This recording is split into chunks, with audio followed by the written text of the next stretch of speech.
Sa tabi ng isang lumang gusali sa Paco, Maynila, matatagpuan ang Iron Fist Boxing Gym, isang lugar na tila nalimutan na ng panahon. Ang pintura sa labas ay kupas na, ang mga ring ay may kalawang na sa mga poste, at ang mga punching bag ay may punit-punit na gilid.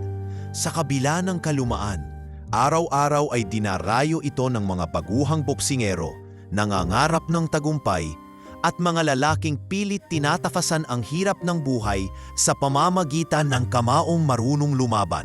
Isang taong matagal nang bahagi ng katahimikan ng gym na ito ay si Eduardo Mangdado Valerio. Naka-uniporme ng luma at kupas na kulay asul na polo, may maliit na patch na may nakaburdang Dado Maintenance at may bitbit na walis tingting at basahan. Araw-araw siyang dumadating bago magbukang liwayway. Hindi siya kilala ng karamihan. Hindi rin siya pinapansin. Isa lang siyang janitor para sa nakararami.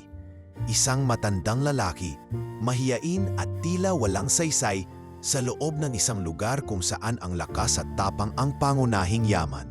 Habang abala ang mga trainee sa pagsuntok sa mitts, habang ang ingay ng bell sa ring ay nagsasabi ng simula at pagtatapos ng bawat round, si Mangdado ay tahimik lang sa isang sulok. Naglilinis siya ng pawis sa sahig, inupunasan ang mga bakal na upuan, tinatanggal ang alikabok sa mga frame ng larawan ng mga dating kampiyon na matagal nang nakalimutan. "Hoy tay, may tubig po bang malamig dyan?" Sigaw ng isang baguhang boksingero habang nilalapitan ang water dispenser. "Ay, oo, iho, saglit lang at papalitan ko tong galon." Mahinahong sagot ni Mangdado, sabay abot ng bagong tubig. "Salamat." Malamig na tugon ng binatilyo bago muling bumalik sa training. Walang pumapansin sa kanyang pagod, walang nagpapasalamat sa kanyang walang sawang paglilinis. Ngunit hindi siya kailanman nagreklamo. Laging may mahinang ngiti sa labi ni Mangdado habang sinisipat ang paligid. Ila may inaasam na balanse sa pagitan ng gulo ng training at ang katahimikan ng kanyang ginagawa. Sa locker room, may isang bahagi na tila hindi pinapansin ng karamihan. Isang lumang kahon na laging nakasara. May mga tape na nagbibitag sa mga gilid. Doon nakatago ang lumang medalya na may nakaukit na pangalan, Valerio, 1999 World Bantamweight Champion. Sa gym, ang pangalan na yon ay wala ng saysay. Walang nakakakilala sa kanya. At mukhang mas ginusto na rin niyang manaili sa ganoong kalagayan. Tuwing hapon pagkatapos ng huling training, habang ang iba ay nagkukwentuhan, si Mangdado ay tahimik na nagpapahinga sa isang lumang bangko sa labas ng ring. Minsan ay nahuhuli siyang nakatingin sa mga sparring, hindi dahil sa chismis kundi sa paraan ng paggalaw ng mga paa, ng mga kamay, nung balikat. Parang may alam siya na hindi kayang ituro ng sinumang trainer doon. Ang footwork niya, masyadong maaga ang pivot, malalantad ang ribs, bulong niya minsan sa sarili habang pinapanood ang isa sa mga sparring match. "Mangdado," tanong ng isa sa mga cleaner, "may sinabi po ba kayo?" Wala. Walis lang to." Sagot niya habang mabilis na iniwas ang tingin. Sa sulok ng gym, may isang frame ng litrato ng isang dating kampiyon na may itim at puting larawan. Si Mangdado, noong bata pa, nasa gilid ng ring, may hawak na sinturon at nakataas ang kamao. Ngunit dahil luma na ang litrato, maraming hindi na siya namumukaan. Marami rin sa mga trainer ay bago na. Ang matagal nang kilala siya ay nagretiro o lumipat na sa ibang gym. Isang araw, habang siya'y naglilinis ng CR, pumasok ang isang grupo ng trainee na nagtatawanan. "Pre, nakita mo ba yung matandang yon? Parang mas matanda pa sa gloves natin." "Hahaha, yung janitor? Oo, pero grabe no, araw-araw niyan linis ng linis. Parang robot, di napapagod. Siguro yan lang ang kaya niyang trabaho. Di naman mukhang nag-aral. Mukhang di rin marunong sumuntok." Nagkibit balikat lang si Mangdado. Hindi niya pinansin. Hindi niya kailanman sinagot ang mga ganitong komento. Ang mas mahalaga sa kanya ay ang mapanatili ang kalinisan ng lugar, ang pagiging maayos ng bawat gamit. sapagkat alam niya sa loob ng gym na ito, maraming pangarap ang nabubuo. Pag-uwi sa kanyang maliit na inuupahang silid sa likod ng gym, binubuksan ni Mang Dado ang kanyang lumang kahon. Doon, bukod sa medalya, ay may mga lumang larawan ng kanyang anak. Nakangiti, masaya, at may suot na munting gloves. "Kumusta ka na, anak?" bulong niya habang tinatapik ang larawan. "Hanggang ngayon, binabantayan pa rin kita. Dito lang tayo."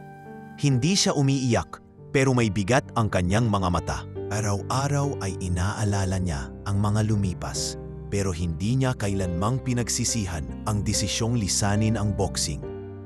Para sa kanya, sapat na ang katahimikan. Ang gym ang naging tahanan niya, hindi bilang boksingero, kundi bilang haligi ng isang lugar na patuloy na humuhubog sa mga batang nangangarap. Hindi niya kailangang magyabang. Hindi niya kailangang ipaalala sa mundo kung sino siya dati. Sa tahimik niyang paggalaw, sa kanyang simpleng uniforme, sa bawat walis, sa bawat punas, at sa bawat sulyap na sa ring, naroon si Mang Dado, ang dating kampeon, ang tahimik na janitor ng Iron Fist Boxing Gym. Mainit na hapon noon nang dumating ang isang bagong SUV sa tapat ng Iron Fist Boxing Gym. Kakaiba ang itsura ng sasakyan. Makintab, kulay itim na may dark tint. Tila hindi bagay sa lumang gusali ng gym. Mula sa loob ay bumaba ang isang matangkad at maskuladong binata na may suot na designer hoodie at mamahaling sapatos. Sa leeg niya ay nakasabit ang isang wireless headphone habang abala sa pagre-record ng sarili gamit ang kanyang cellphone. "Yo, nandito na ang future champ, mga idol!" sigaw niya habang nagla-live sa social media. "Iron Fist Gym, ready na ba kayo? Parang kulang sa aircon. Pero sige na nga, for the culture." Ang binatang iyon ay si Axel Monteverde, 20 taong gulang, undefeated sa kanyang lokal na mga laban. Isa siyang internet sensation na may halos 2 milyong followers sa TikTok at Instagram. Kilala sa kanyang galing sa ring, pero mas kilala sa kanyang yabang at pagka-showbiz. Anak siya ni Donnie Monteverde, ang may-ari ng Iron Fist Gym at dating promoter ng mga sikat na boksero noong dekada 90. Pagpasok ni Axel sa gym, napalingon ang halos lahat ng mga trainee at staff. Ang iba ay napangiti, ang iba naman ay halatang naiinis, ngunit hindi mapapagsalita. Sa kabila ng kanyang reputasyon, marami pa rin ang humahanga sa kanyang talento. "Ayos-ayos, mukhang di pa rin nagbabago ang amoy ng lugar na to," biro niya habang suminghot ng hangin. Puro pawis at kaunting nostalgia. Sa isang sulok, si Mang Dado ay abala sa pagwawalis. Lumingon siya sandali kay Axel, pero agad ding ibinalik ang atensyon sa sahig. "Tay, walisin mo rin yung ingay," biglang sambit ni Axel habang dumaan sa harapan ni Mang Dado. Ngunit walang sagot na nagmula sa matanda. Patuloy lang siya sa kanyang trabaho, tila ba walang narinig. Napangiti si Axel sa kanyang sarili at nagpatuloy papasok sa main ring. "Boss Romy," tawag niya sa head coach, "nandito na ako. Pa-warm up na tayo. Ihanda mo na yung mga bagong recruit. Gusto kong makita kung sino sa kanila ang may potential." Lumapit si Coach Romy, isang lalaking nasa late 40s, may dating amateur background sa boxing at matagal nang nasa industriya. Tila may pagkabagabag ang mukha niya, ngunit tinapik pa rin si Axel sa balikat. "Sigurado ka bang ready ka na agad? Baka gusto mo munang mag-jog or stretch kahit 15 minutes man lang," sabi ni Coach Romy. "Kailangan pa bang sabihin yan? Ako pa ba?"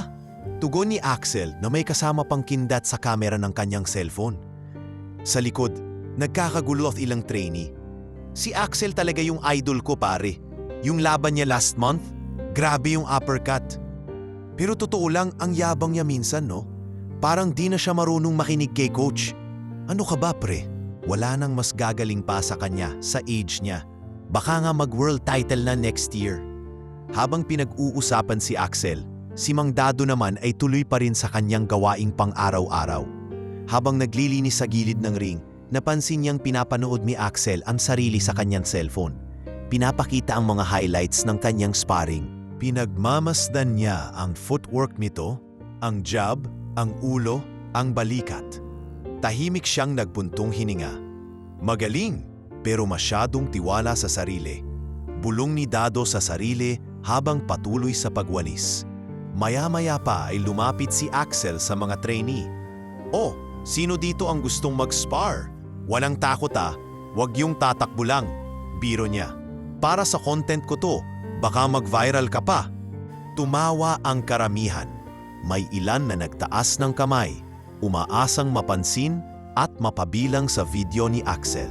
Ngunit ang totoo, marami sa kanila ang sumasali hindi para matuto, kundi para makisawsaw sa kasikatan ng boksingerong bituin.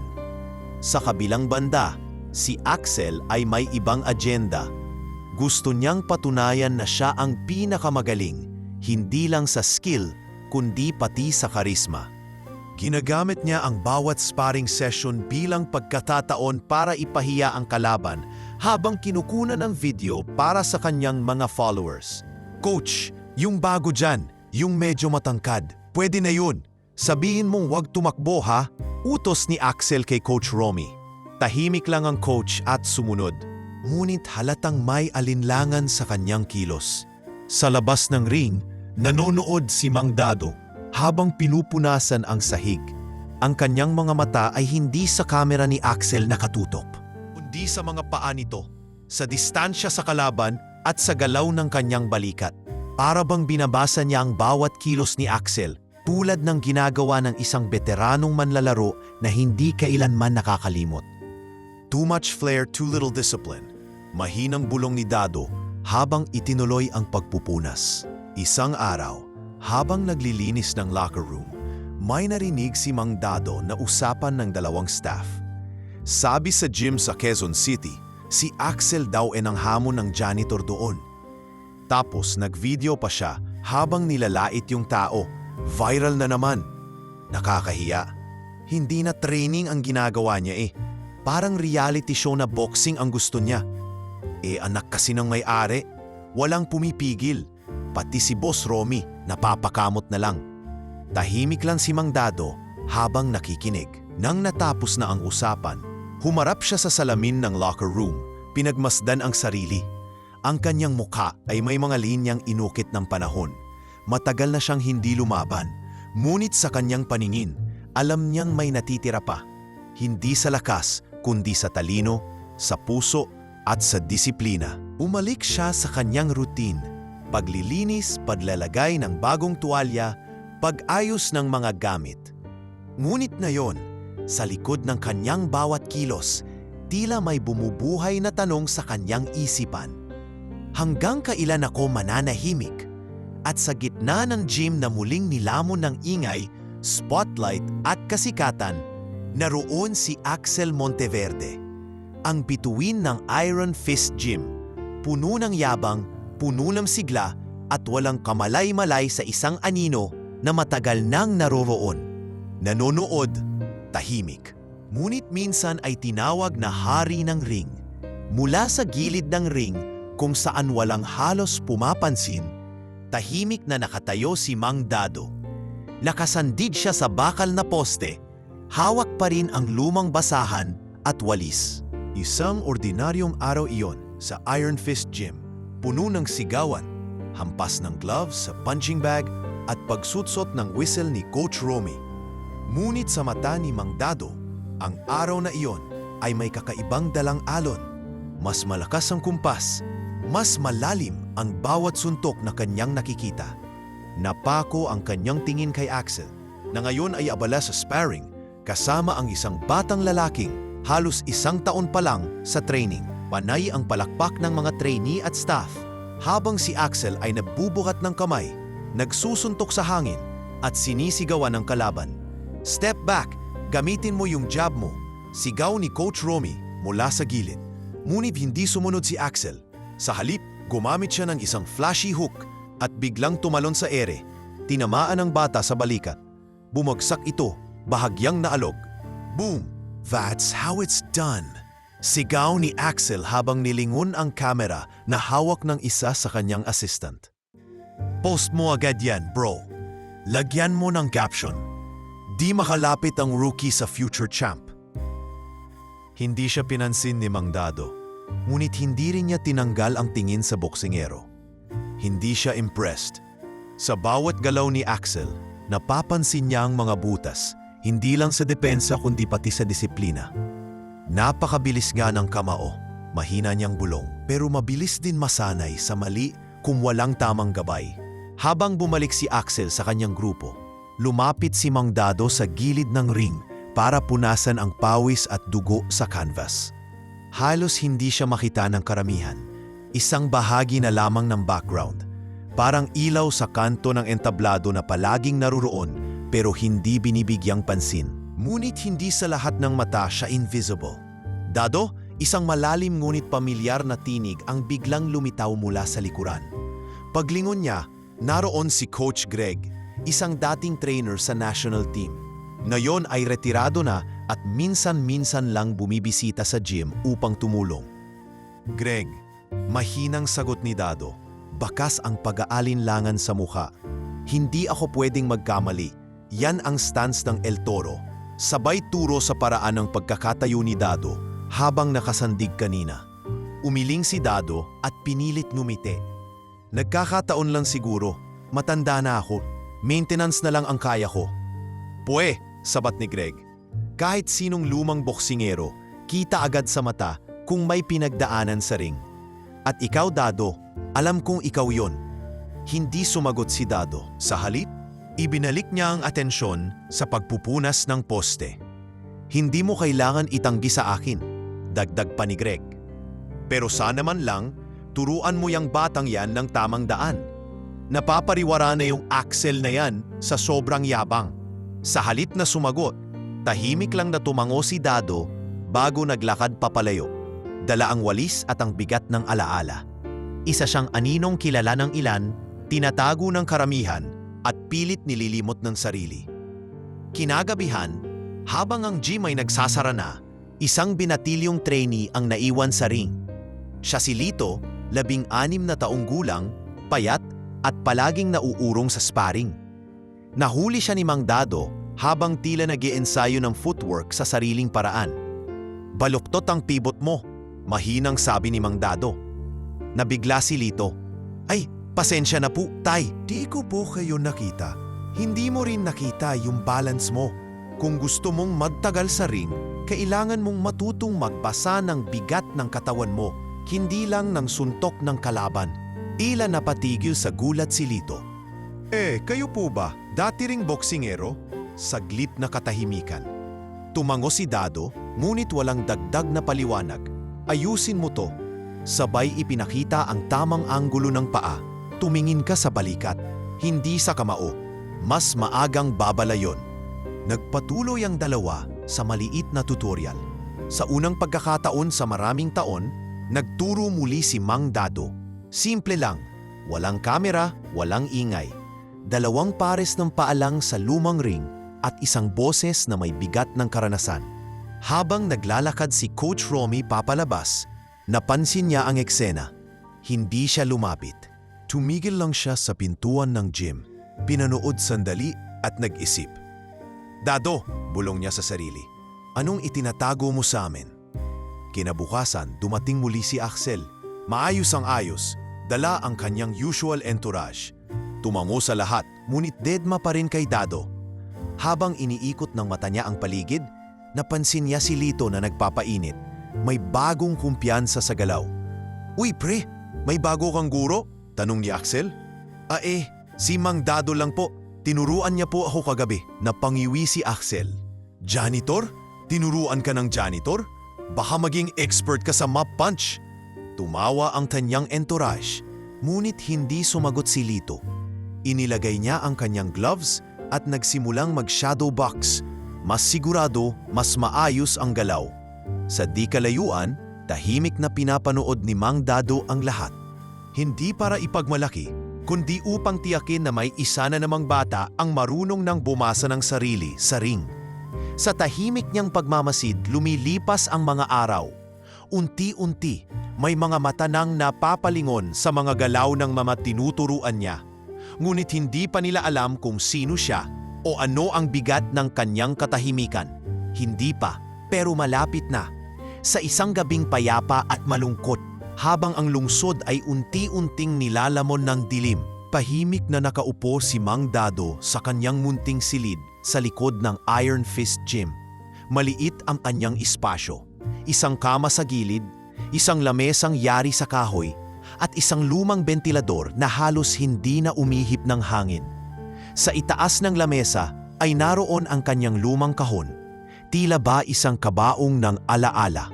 Binuksan niya ito at marahang hinaplos ang isang makintab na medalya. May nakaukit na mga salitang World Bantamweight Champion WBC 1999. Tiningnan niya ito ng matagal, parang may hinahanap sa kinang nito na matagal nang nawala.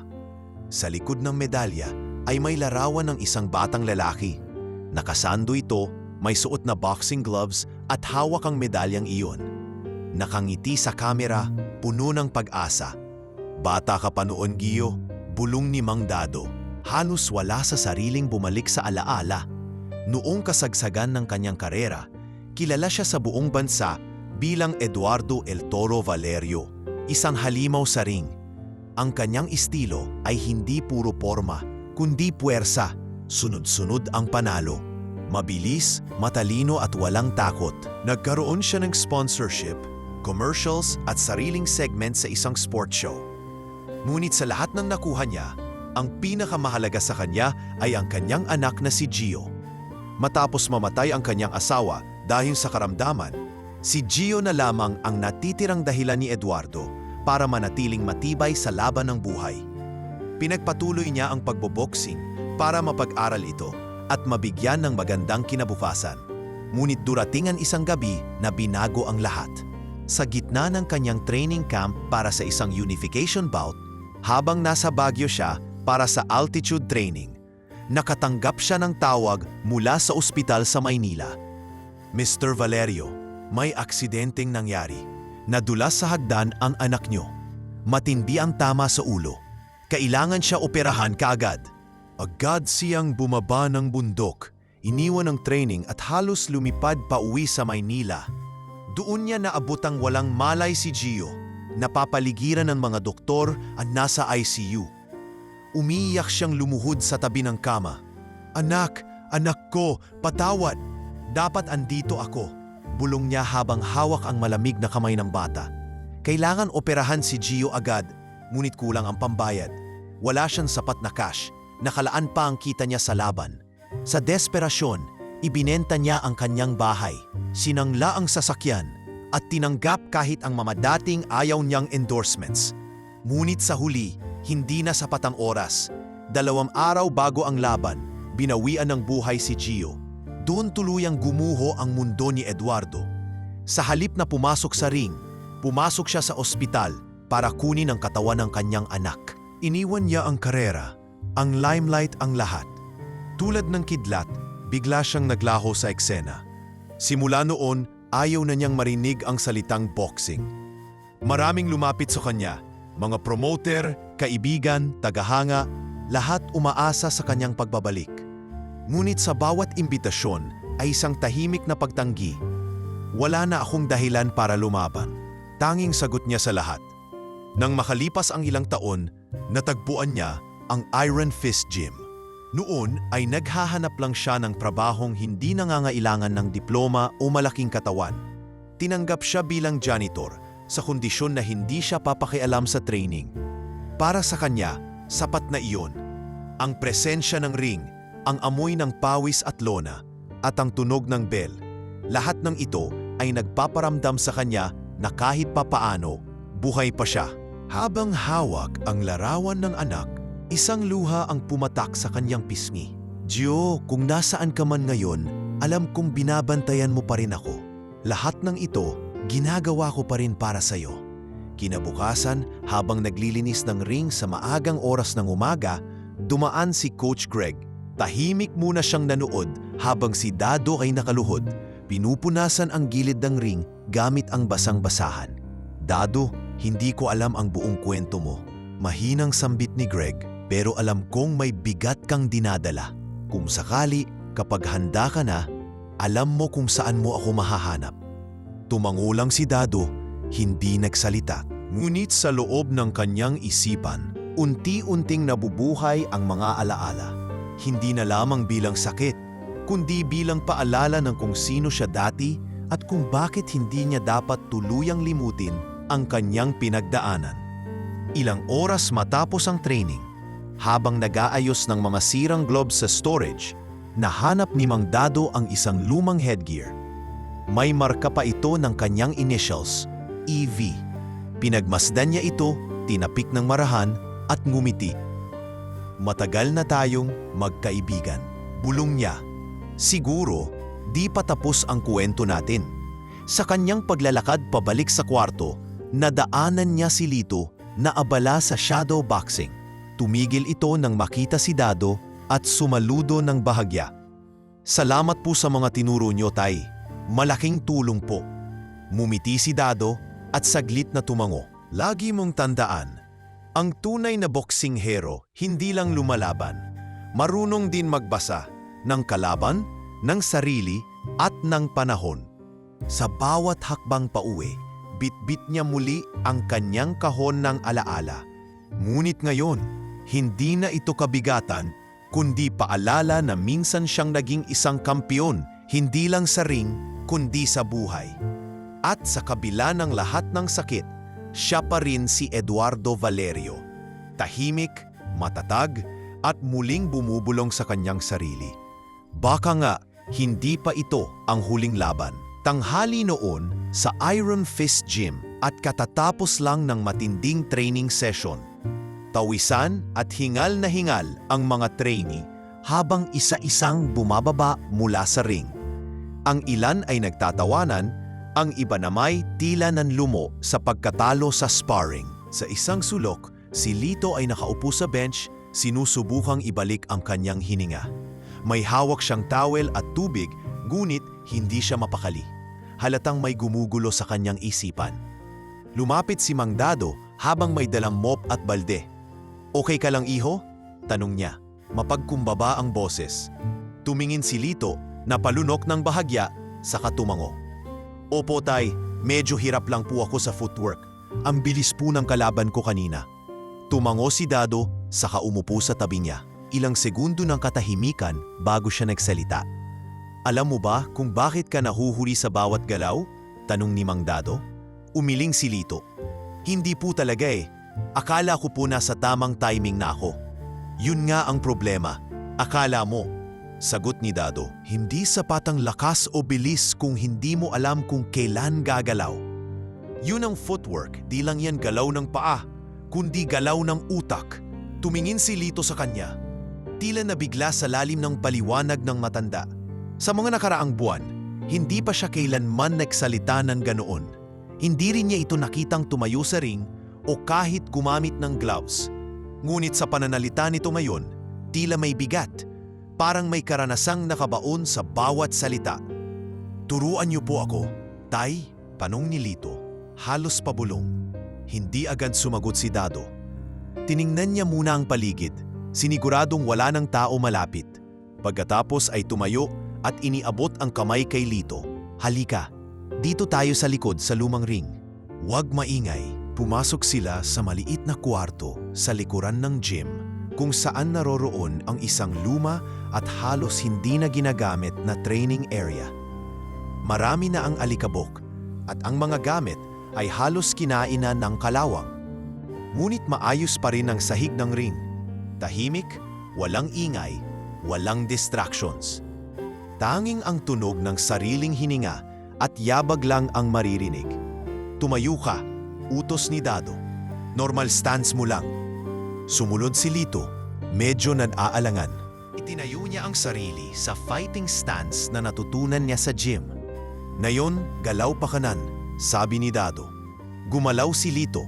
Mabilis pero medyo hindi balanse. Ulit. Pero ngayon, isipin mong may tubig sa paligid mo. Bawat apak mo, kailangan walang lilikha ng alon. Dapat tahimik. Napaangat ang kilay ni Lito.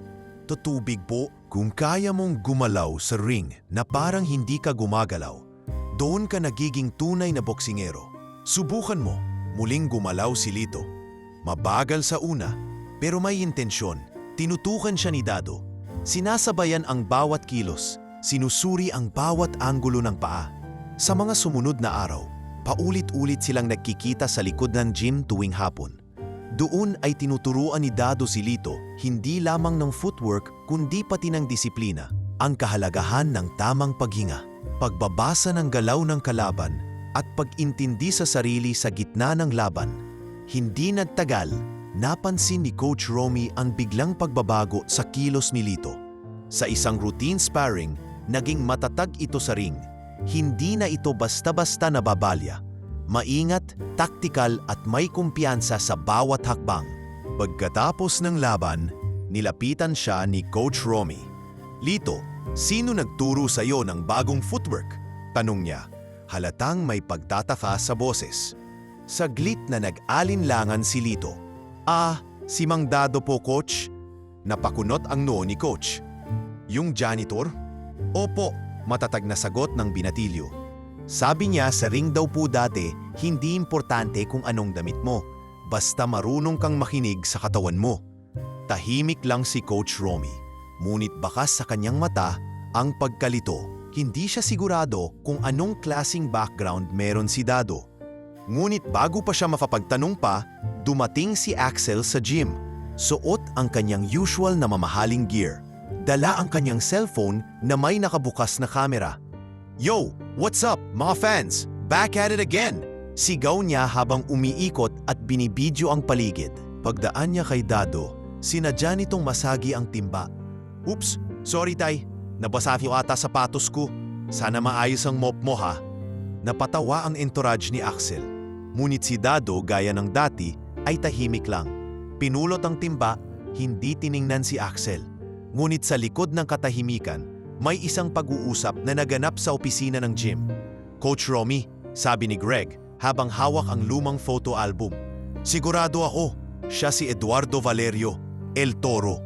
Yung dating world champion? Nagulat na tanong ni Romy. Oo, walang duda.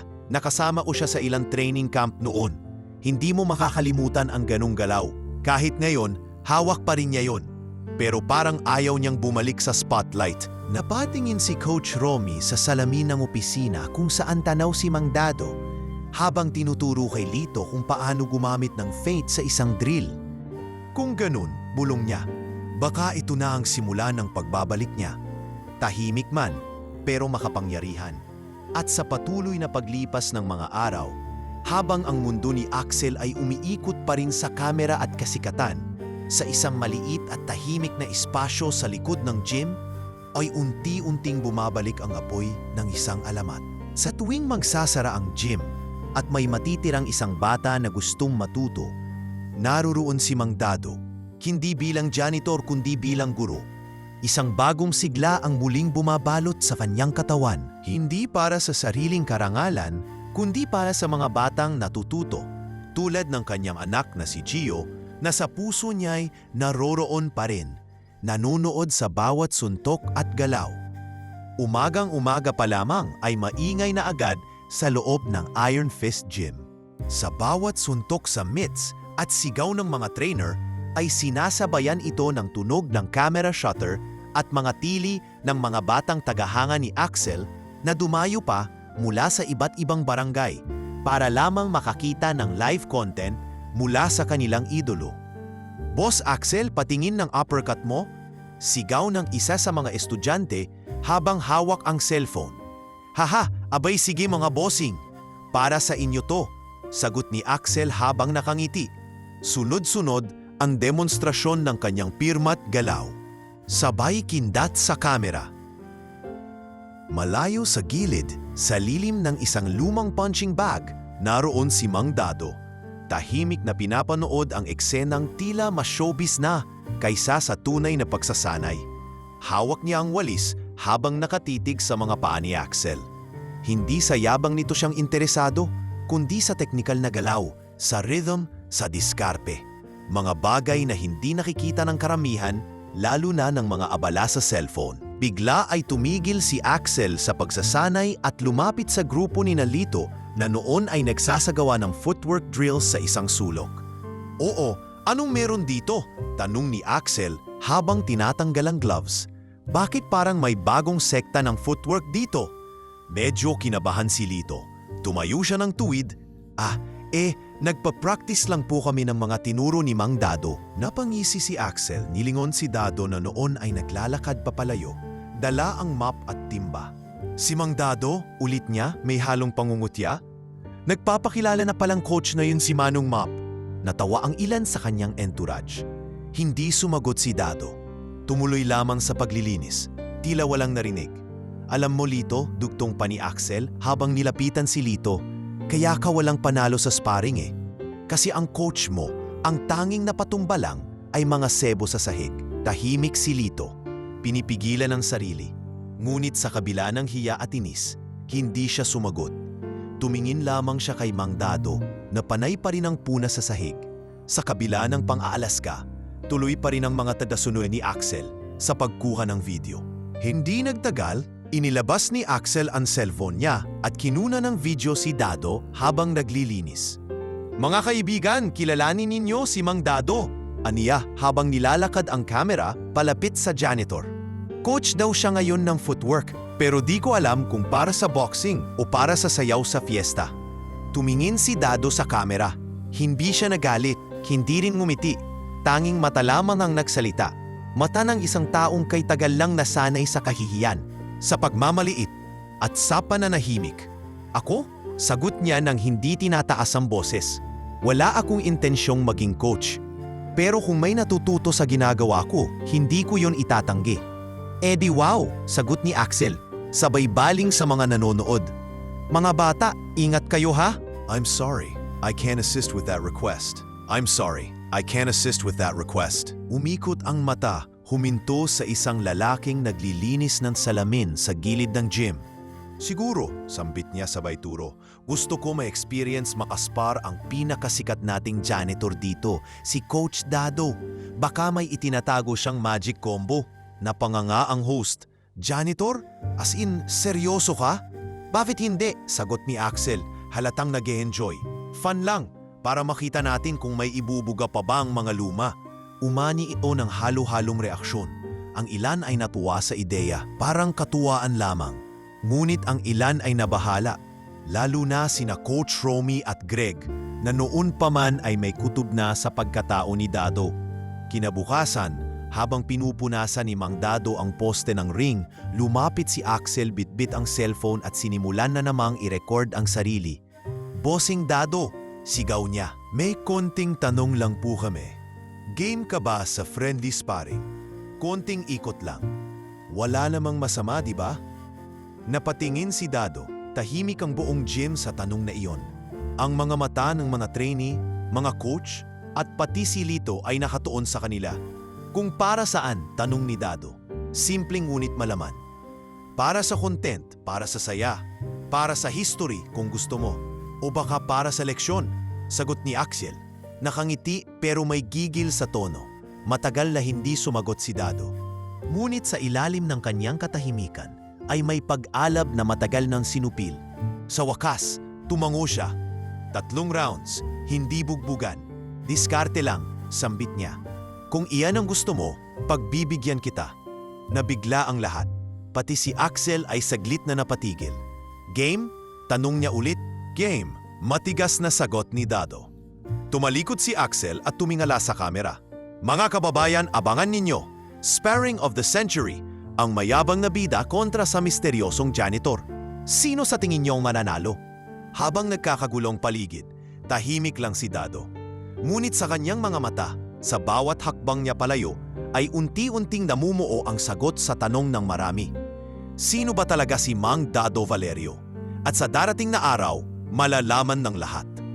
Hindi sa salita, kundi sa ring mismo, kung saan walang mas makapangyarihan kaysa sa katahimikan ng kamaong matagal nang napulog. Hindi pa man umaabot ng tanghali, laman na ng buong Iron Fist Gym ang balita.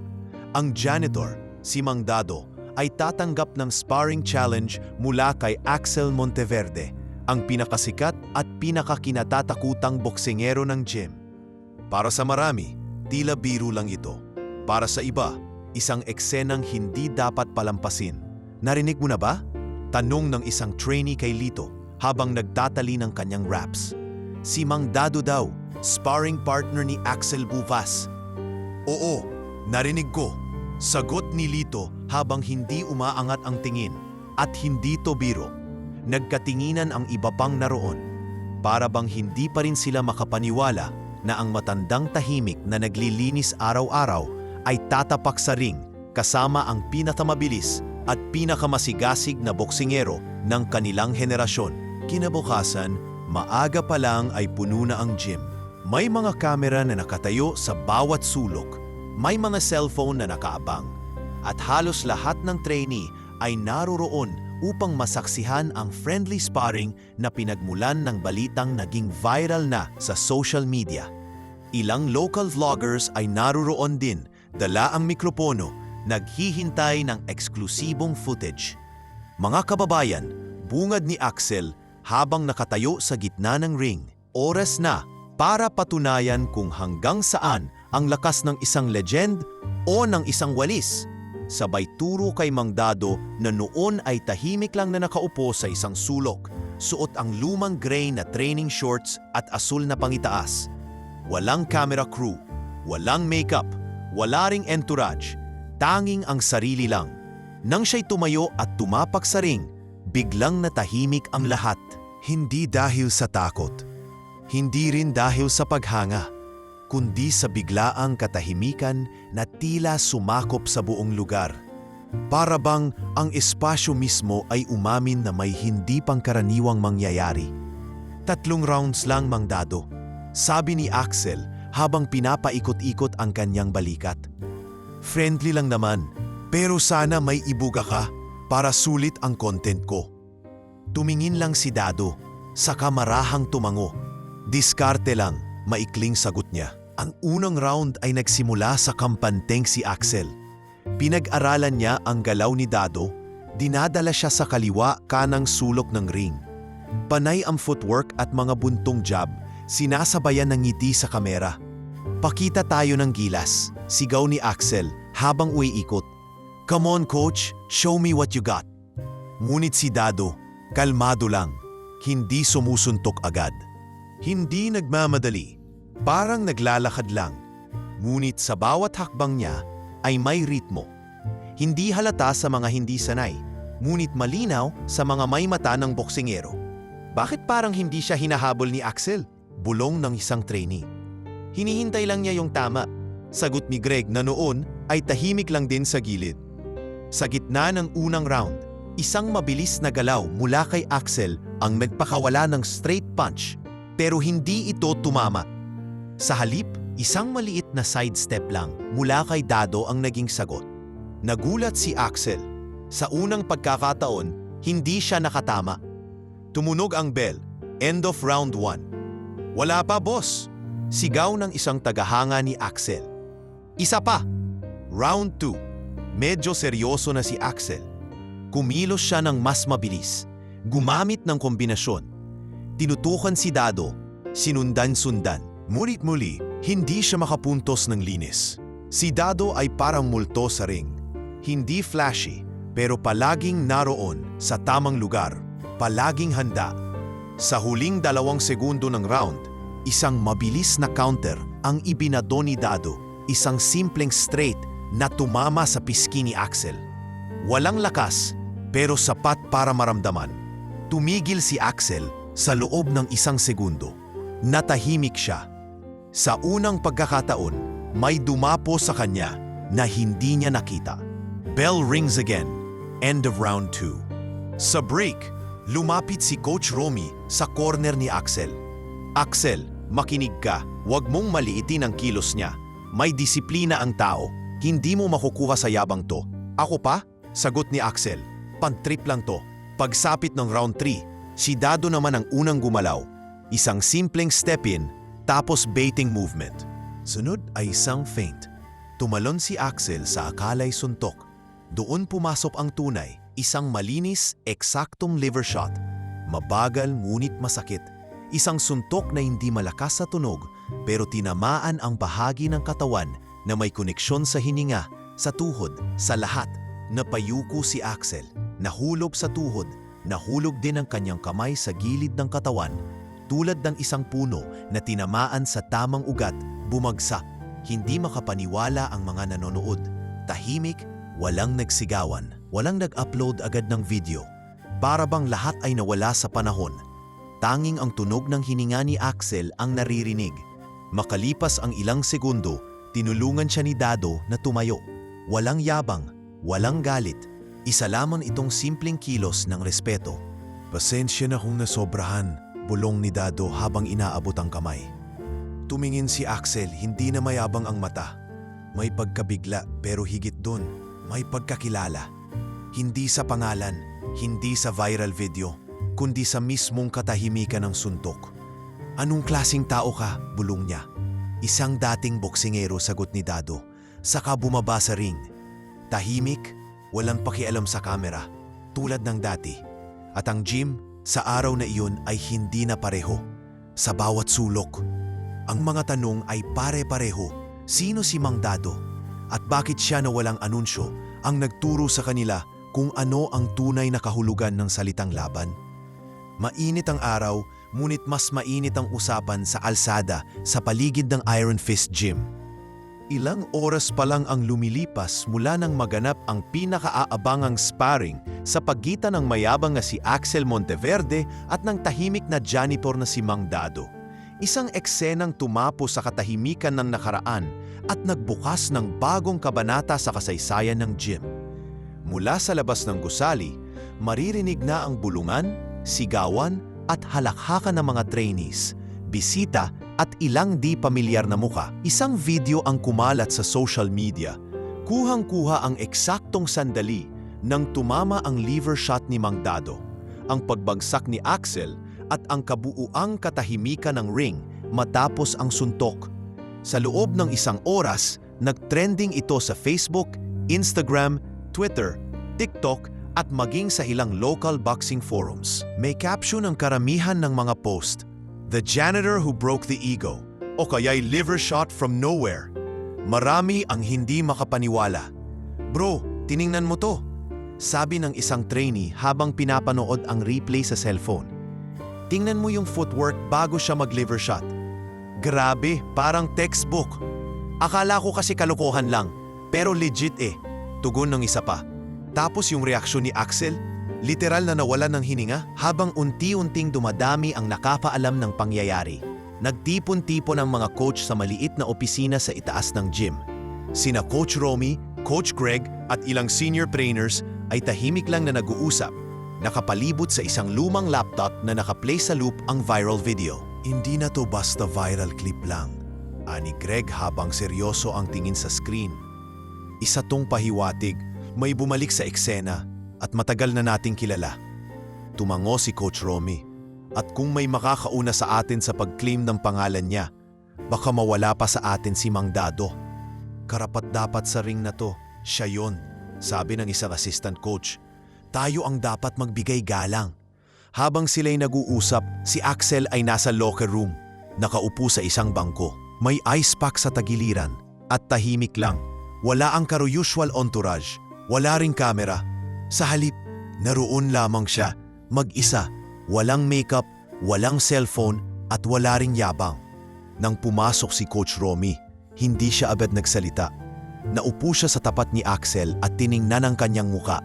"Ano na?" tanong ni Romy. Hindi mapalumbat, hindi rin nag-aalaska. Napahinga si Axel ng malalim. "Hindi ko siya nabasa, Coach. Hindi ko nakita yung suntok. Hindi ko naramdaman yung timing. Lahat ng pinag-aralan ko parang naging wala."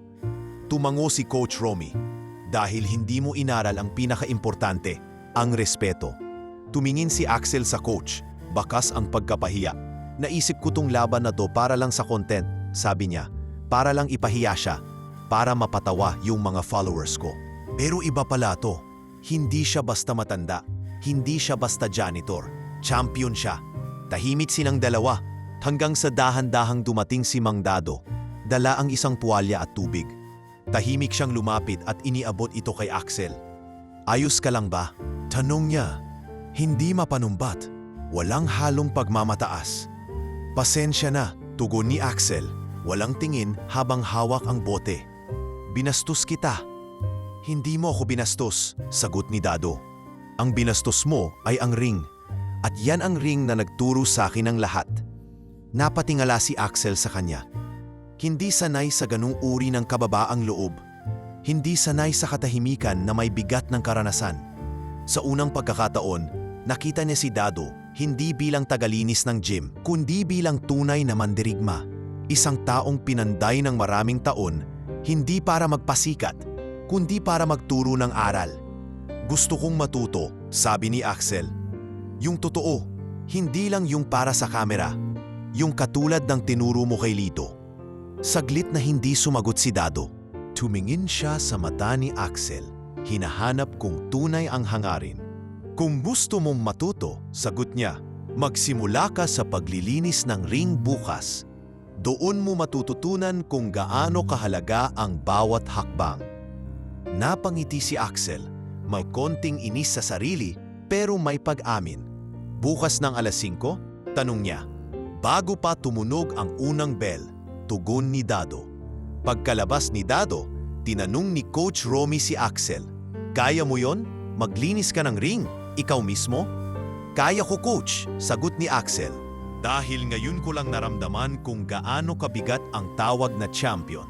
At hindi sa belt yon, kundi sa pagkatao. Sa mga sumunod na araw, naging iba ang mukha ng gym. Hindi na basta yabang at kasikatan ang usapan. Sa halip, naging inspirasyon si Dado, hindi lang sa mga trainee, kundi pati sa mga coach at bisita. Maraming bagong dating na boksingero ang nagtatanong, siya ba yung nasa video? Oo, sagot ng mga naroroon. Siya yung janitor na dating kampyon.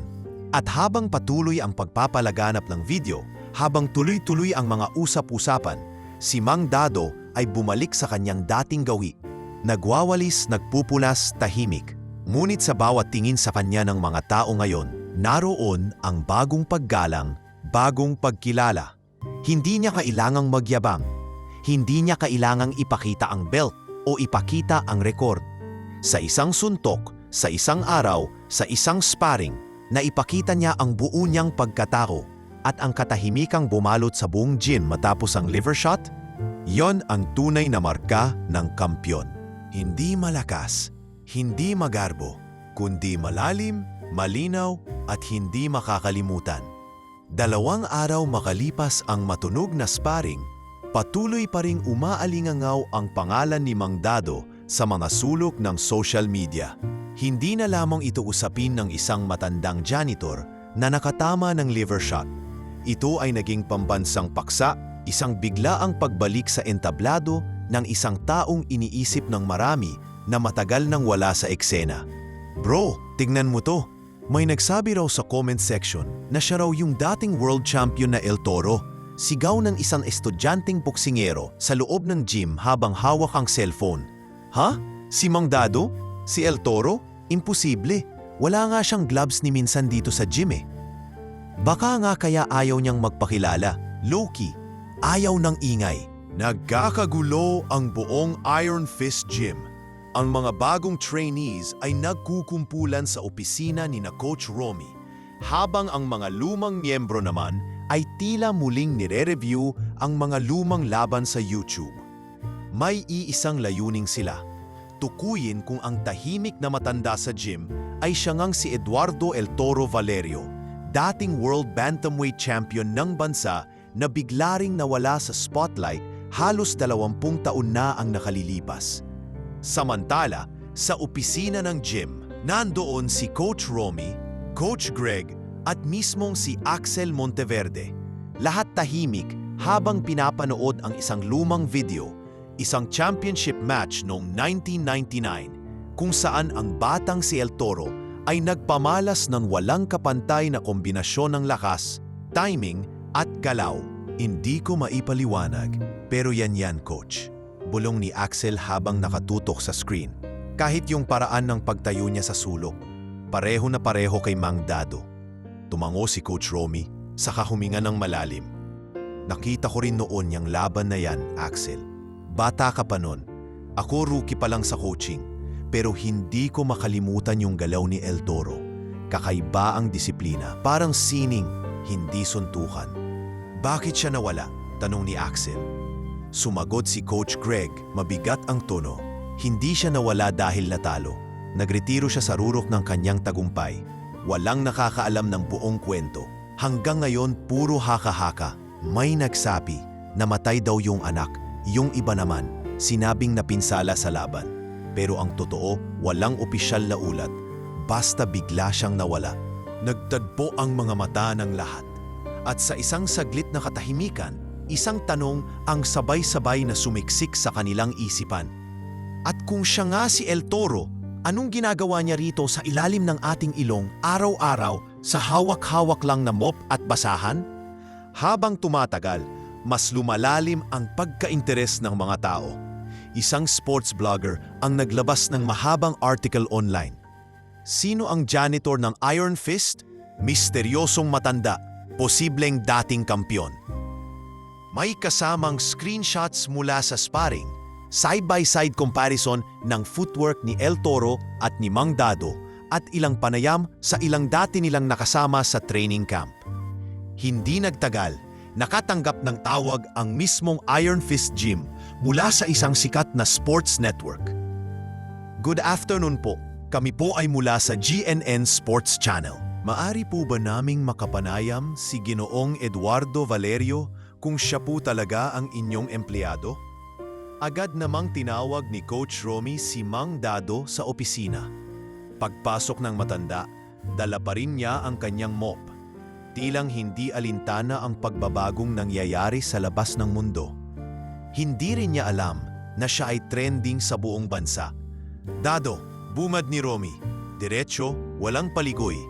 Gusto naming malaman, ikaw ba talaga si Eduardo Valerio? Si El Toro? Tahimik si Dado. Inayos niya muna ang mop sa gilid bago umupo sa lumang silya sa sulok. Iningnan niya ang lahat ng naroon, pagkatapos ay dahan-dahang tumango. Oo, mahinang sagot niya. Ako si El Toro, pero matagal na yon. Isa na lang siyang alaala ngayon. Bakit ka hindi nagsalita? Tanong ni Axel, gulat at may bahagyang galit sa tono. Lahat kami dito, binabastos ka, pinagtatawanan. Ako mismo, minamaliit kita. Bakit mo hinayaan? Napayuko si Dado. Kasi wala naman akong kailangan patunayan. Hindi na ako lumalaban. Wala na ako sa edad para ipagmalaki ang nakaraan. Ang importante sa akin, may silbi pa rin ako, kahit sa pinakamaliit na paraan. Pero sir, sabat ni Coach Greg, kahit ang simpleng presensya mo dito, inspirasyon na yan sa mga batang ito. Hindi ka na lang dapat manahimik. Ngumiti si Dado, mapait at mapayapa. Ayoko lang naisipin ng mga bata na ang boxing ay para lang sa sinturon, para sa kasikatan. Dahil sa ring, natutunan ko na ang tunay na laban ay hindi lang sa harap ng kalaban, nasa loob ng sarili. At hindi lahat ng laban ay kailangang may nanalo. Minsan, kailangan lang tayong tumindig at magpatuloy. Nagkatinginan ang mga coach, si Axel at ilang staff. Walang nagsalita. Sa katahimikan ay sumiklab ang respeto. Makalipas ang ilang araw, naglabas ng opisyal na pahayag ang Iron Fist Gym. Isinapubliko nila na si Eduardo Valerio, ang janitor nila sa nakaraang 3 taon, ay walang iba kundi ang dating world champion na si El Toro. Naglabas sila ng tribute video. Pinakita ang kanyang mga lumang laban, ang footage ng sparring, at ilan panayam. Hindi naglaon na imbitahan si Mang Dado sa ilang TV show. Ngunit hindi siya tumanggap. Sa halip, nag-iwan siya ng isang maikling pahayag. Salamat po sa tiwala. Pero sa halip na balikan ang nakaraan, mas gusto kong gamitin ang natutunan ko para sa mga batang nangangarap. Dito pa rin ako sa Iron Fist Gym. Hindi bilang alamat, kundi bilang gabay. At sa kanyang muling paghawak ng mop, hindi na ito tingin ng marami bilang simbolo ng kanyang kasalukuyang estado.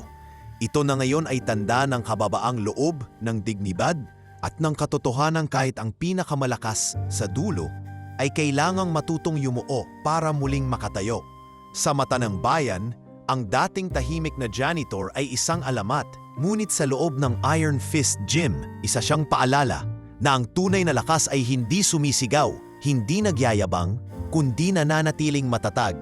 At kahit walang nakakakita, mula sa araw na kinumpirma ng Iron Fist Gym ang tunay na katauhan ni Mang Dado bilang si Eduardo El Toro Valerio, unti-unting nagbago ang ihip ng hangin sa paligid ng gym.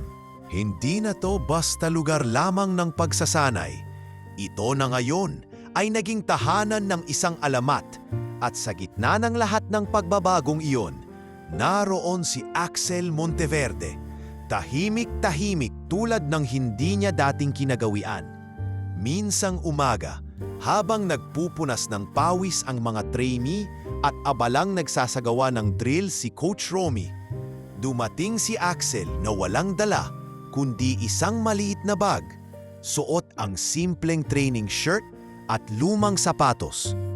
Wala na ang kanyang entourage. Wala na rin ang kamera. Ang dati niyang signature entrance na may kasamang sigawan at live video stream, napalitan na ng simpleng paglalakad papasok sa gym na tila isa lamang siyang baguhang gustong matuto. Pagdaan niya sa gilid ng ring, naroon si Mang Dado, nagwawalis ng mga nahulog na tape at pawis. Tumigil si Axel sa harap nito, huminto ng ilang segundo, sa kabinati ng buong galang. "Magandang umaga po, Coach," aniya. Saglit na tumigil si Dado. Hindi agad sumagot, tiningnan lamang ang binata mula ulo hanggang paa. Parang binabasa ang intensyon nito. "Handa ka na ba?" tanong ni Dado. "Handa na po. Gusto kong magsimula ulit. Hindi bilang star, kundi bilang estudyante." Muling tumango si Dado, sabay turo sa likod ng gym. "Simulan mo sa pagbuhat ng gamit. May mga gloves at mitts sa storage na kailangan ayusin. Sa boxing, kahit ang pinakamagaling, kailangang mag-ayos din ng ring." Walang reklamo si Axel. Agad siyang tumungo sa bodega at nagsimulang ayusin ang mga gamit. Mga sirang gloves, lumang headgear, at pads na kinailangan pang tahiin. Ang dating binatang ayaw madumihan ng kamay ay ngayon kusang lumulubog sa alikabok, sa pawis, sa bigat ng kasangkapan. Habang binubuhat ang mga gamit, lumapit si Lito, hawak ang isang balde ng tubig. "Kuya Axel, kailangan niyo ng tulong?" tanong niya. "Hindi na, ako na to. Kailangan kong pagdaanan yung dinadaanan niyo." Ngumiti si Lito, saka tumango. "Ayos yan, di lahat ng tao marunong magsimula ulit." Lumipas ang mga linggo at kitang-kita ang unti-unting pagbabago ni Axel. Naging mas tahimik siya sa training, mas masipag at higit sa lahat, mas bukas ang loob sa pagtanggap ng puna. Kung dati, hindi siya makatiis kapag pinupuna ang kanyang teknik, ngayon ay kusa siyang lumalapit upang humingi ng koreksyon. "Coach Dado," tawag niya minsan habang nag-sparring sa isang ka-level niya. "Masyado ba akong nakabukas sa kaliwa? Pakiramdam ko madaling pumasok yung counter." Lumapit si Dado, tahimik na tiningnan ng stance ni Axel, sa kamarahang hinawakan ng kanyang balika. "Mas mainam dumikit ang siko mo sa tagiliran. Ang depensa, hindi yan laging nakataas. Minsan, kailangan lang ay nakahanda." Tumango si Axel at sinubukan ang tinurong adjustment. Sa sumunod na palitan ng suntok, mas maayos ang kanyang depensa. Mas makinis ang galaw, unti-unti. Bumabalik ang kanyang kumpiyansa. Hindi na tulad ng dati na mayabang, kundi may kasamang respeto at pagkilala sa sariling kahinaan. Isang araw, matapos ang training, habang nagpupunas ng pawis sa bench, nilapitan siya ni Coach Romy. "Hindi ko akalaing makikita kita sa ganitong ayos, Axel," ani Romy habang nakaupo sa tabi niya. Napangiti si Axel, medyo hiyang-hiya. "Hindi rin po ako. Pero salamat kay Coach Dado. Tinuruan niya akong lumaban nang hindi kailangan sumigaw. Tinuruan niya akong makinig. Alam mo, hindi madali ang bumaba mula sa taas, pero ang tunay na boksingero, marunong humarap sa kahit anong klaseng laban, kahit yung laban sa sarili." "Ngayon ko lang po talaga naranasan yon," sagot ni Axel. "Akala ko noon sapat na yung lakas, yung bilis. Pero mas mahirap palang matutong tumanggap, magpakumbaba. Mas mabigat pala ang gloves kapag dala mo ang yabang. Sa mga sumunod pang araw, pinayagan ni Dado si Axel na tulungan siyang magturo sa ilang baguhan. Minsan ay siya na ang sumasalo sa midst ng mga bata. Nakikita na siya ngayon, hindi lamang bilang dating mapagmataas na boksingero, kundi bilang isa ng kuya, isang coach in training, isang ehemplo ng pagbabagong ugali. Isang gabing mahangin, magtipon-tipon ang buong gym sa simpleng salo-salo para sa mga trainees na matatapos na ng kanilang basic program. Sa gitna ng selebrasyon, biglang tumayo si Axel at humarap sa lahat. Alam kong marami sa inyo ang nakita ko sa ibang liwanag. Panimula niya, naging mayabang ako, ginamit ko ang ring para ipakita ang sarili, hindi ang disiplina ng sport na to. Lumingon siya kay Mang Dado na noon ay nakaupo sa isang sulok, tahimik tulad ng dati. Pero may isang tao na hindi kailanman sumigaw, hindi nagsalita ng masama, pero tinamaan ako ng pinakamalakas na suntok sa buong buhay ko. Hindi sa katawan, kundi sa puso. Tumayo si Dado, simpleng tumango at muling umupo. Wala siyang sinabi, pero baka sa mukha niya ang tahimik na pag-amin. Handa na ang batang ito. Mula sa araw na yun, unti-unting binago ni Axel ang kanyang layunin sa boxing. Hindi na siya nagpo-post para lang sa followers. Sa halip, inamit niya ang kanyang platform para hikayatin ang mga kabataan na pumasok sa boxing ng may respeto at disiplina. Nagsimula rin siyang magsulat ng training logs kasama si Dado at ibinahagi sa social media ang mga tamang values ng sport. Sa paningin ng karamihan, si Axel ay isa ng bagong tao. Ngunit para sa kanya, hindi ito pagbabago. Isa lamang itong pagbabalik sa tunay na anyo ng isang mandirigmang handang matuto at handang lumaban, hindi sa ibabaw ng kamera, kundi sa loob ng kanyang sarili. At sa bawat hakbang niya sa ring, bit-bit niya ang leksyon mula sa isang taong inakalang walang alam, isang janitor, isang coach, isang alamat. Isang linggo matapos ang pagbabago ni Axel at ang unti-unting pagbubukas ng mundo kay Mang Dado bilang si Eduardo El Toro Valerio. Isang liham ang dumating sa Iron Fist Gym. Ito ay isinilid sa simpleng sobre na walang logo, walang masyadong palamuti. Tanging pangalan lang ang nakasulat sa harap, Eduardo Valerio. Nang iniabot ito ng receptionist kay Dado, saglit niya itong tiningnan bago binuksan. Ang sulat ay napasulat sa wikang Hapon at Ingles at sa ibaba ay may pirma, Kenji Takanaka. Tila tumigil ang mundo ni Dado sa pagbasa ng pangalang iyon. Sandali siyang napatigil, nakatitig sa papel at marahang naupo sa bangkong malapit sa pinto. Sa isang kisap mata, bumalik sa kanyang alaala ang gabing iyon, ang laban na naging kontrobersyal.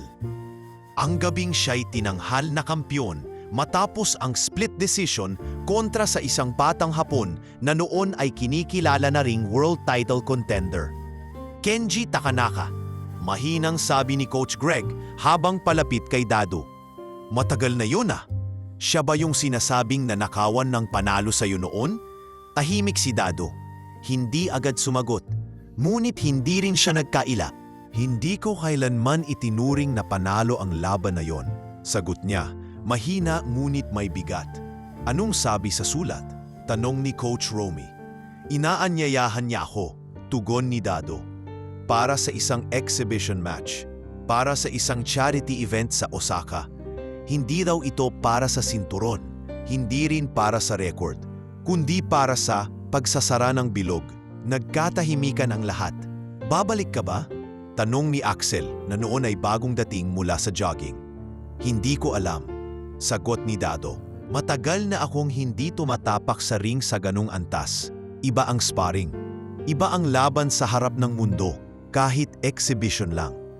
Ngunit makalipas ang ilang araw, tila hindi siya pinatahimik ng tanong na iyon. Kahit habang siya'y naglilinis, habang nagtuturo kina Lito at sa mga bagong trainee, ang tanong ay paulit-ulit na bumabalik sa kanyang isipan. Sa isang gabi ng mahimbing na katahimikan, Nakaupo siya sa harap ng larawan ng kanyang yumaong anak na si Gio. Hawak niya ang lumang gloves na ginamit niya noon sa huling laban. Marahang kinausap ang anak na parang nandoon ito. "Anak, kung andito ka pa, siguro tinanong mo ako kung bakit ako takot bumalik sa ring. Hindi dahil sa edad, hindi dahil sa kahinaan, kundi dahil baka sa pagbabalik ko, muli kong maalala lahat ng sakit, lahat ng pinili kong iwan." Nagpahinga siya ng saglit, saka muling nagsalita. "Pero kung ang pagbabalik na to ay magiging tulay para sa kabutihan, kung ito ang paraan para maisara ko ng maayos ang kwento, siguro, dapat ko ring lakarin." Kinabukasan, tinawag niya sina Coach Romy, Coach Greg at Axel. Sa gitna ng gym, sa harap ng lahat ng trainees, may ngunit malinaw ang kanyang sinabi. "Tatanggapin ko ang laban." Nagpalakpakan ang buong gym. Hindi dahil gusto nilang makita ang matanda sa ring muli para sa laban, kundi dahil sa tapang ng desisyong iyon. Isa iyong hakbang hindi lang ng isang boksingero, kundi ng isang taong muling humaharap sa kanyang nakaraan. Agad silang nagplano ng training camp. Pinayagan ni Kenji na ang laban ay mangyari 2 buwan mula sa araw ng pagkakasundo. Sa panahong iyon, nagsimula ang isang hindi pangkaraniwang preparasyon. Isang 52 anyos na dating kampeon, muling sinasanay ang katawan na matagal nang tumigil sa matinding bugbugan. Mula umaga hanggang gabi, si Dado ay nagsimula muli sa mga basic, jump rope, footwork, mitts, shadow boxing. Sa simula, ramdam ang limitasyon, madaling hingalin, mas mabagal ang reflexes. Ngunit sa bawat araw, may pag-unlad. Hindi na bago sa kanya ang hirap. Ang bawat pawis na tumulo, bawat kirot sa likod, bawat pagod sa gabi, lahat ay bahagi ng kasaysayang gusto niyang ayusin. Hindi siya nag-iisa. Buong gym ang nagtulong-tulong. Si Axel ang nagsilbing mitts partner. Si Lito ang tagadala ng tubig. Maging ang mga baguhang trainees ay nagpapakita ng suporta. Tinatawag siyang Coach Toro at sa bawat 1-2 na tinitira niya, sumasabay sila ng palakpak. "Mas mabilis na ang kaliwa mo ngayon, Coach," biro ni Axel minsan. "Pero yung uppercut mo, parang may multo pa rin." "Bakit?" tanong ni Dado, nakangiti. "Lumalampas sa guard kahit wala akong reaksyon," sagot ni Axel habang kinukuskos ang dibdib na tinamaan. Habang papalapit ang araw ng laban, dumating ang isang liham mula kay Kenji. Nakasulat ito sa simpleng papel. "Maraming taon na ang lumipas, ngunit hindi kailanman nawala sa puso ko ang laban natin. Hindi ito paghihiganti, isa itong pagkilala. Sa dulo, hindi mahalaga kung sino ang panalo. Mahalaga kung sino ang nagpatuloy." Pagkarating nila sa Osaka, sinalubong sila ng organizers ng charity event. Maraming boxing fans ang dumagsa. Karamihan ay nagulat nang marinig na si Eduardo Valerio ay muling lalaban, kahit exhibition lang.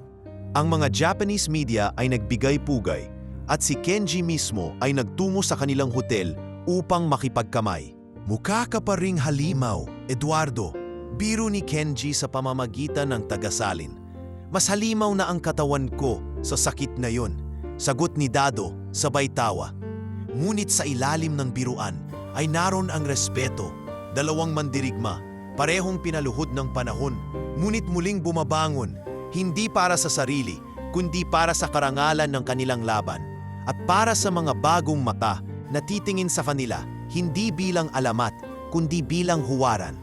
At sa susunod na gabi, sa mismong gitna ng ring, sa ilalim ng ilaw ng isang tahimik na arena, muling sasalubungin ni Dado ang tunog ng bell, hindi bilang janitor, kundi bilang isang taong muling pinili ang laban.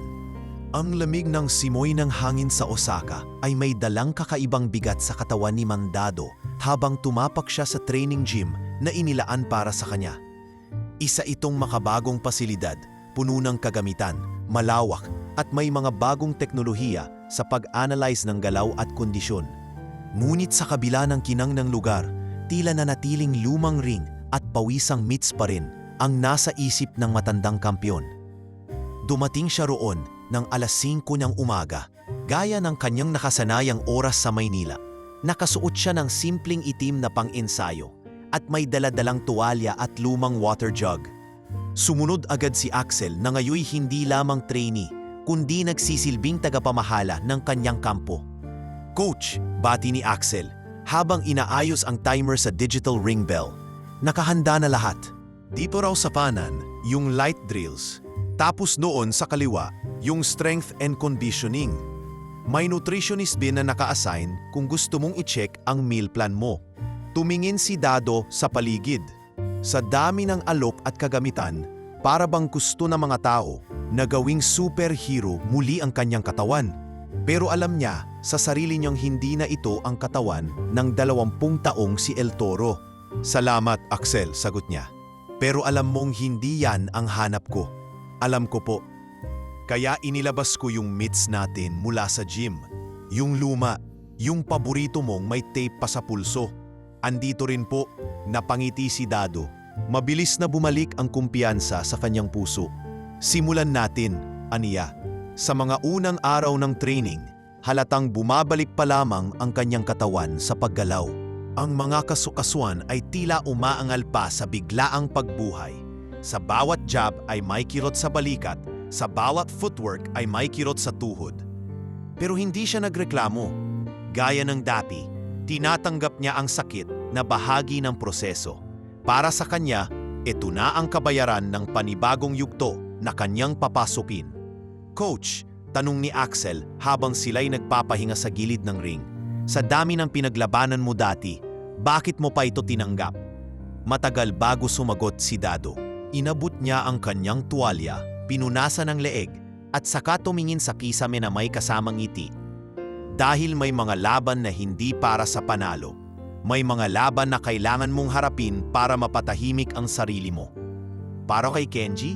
tanong ni Axel.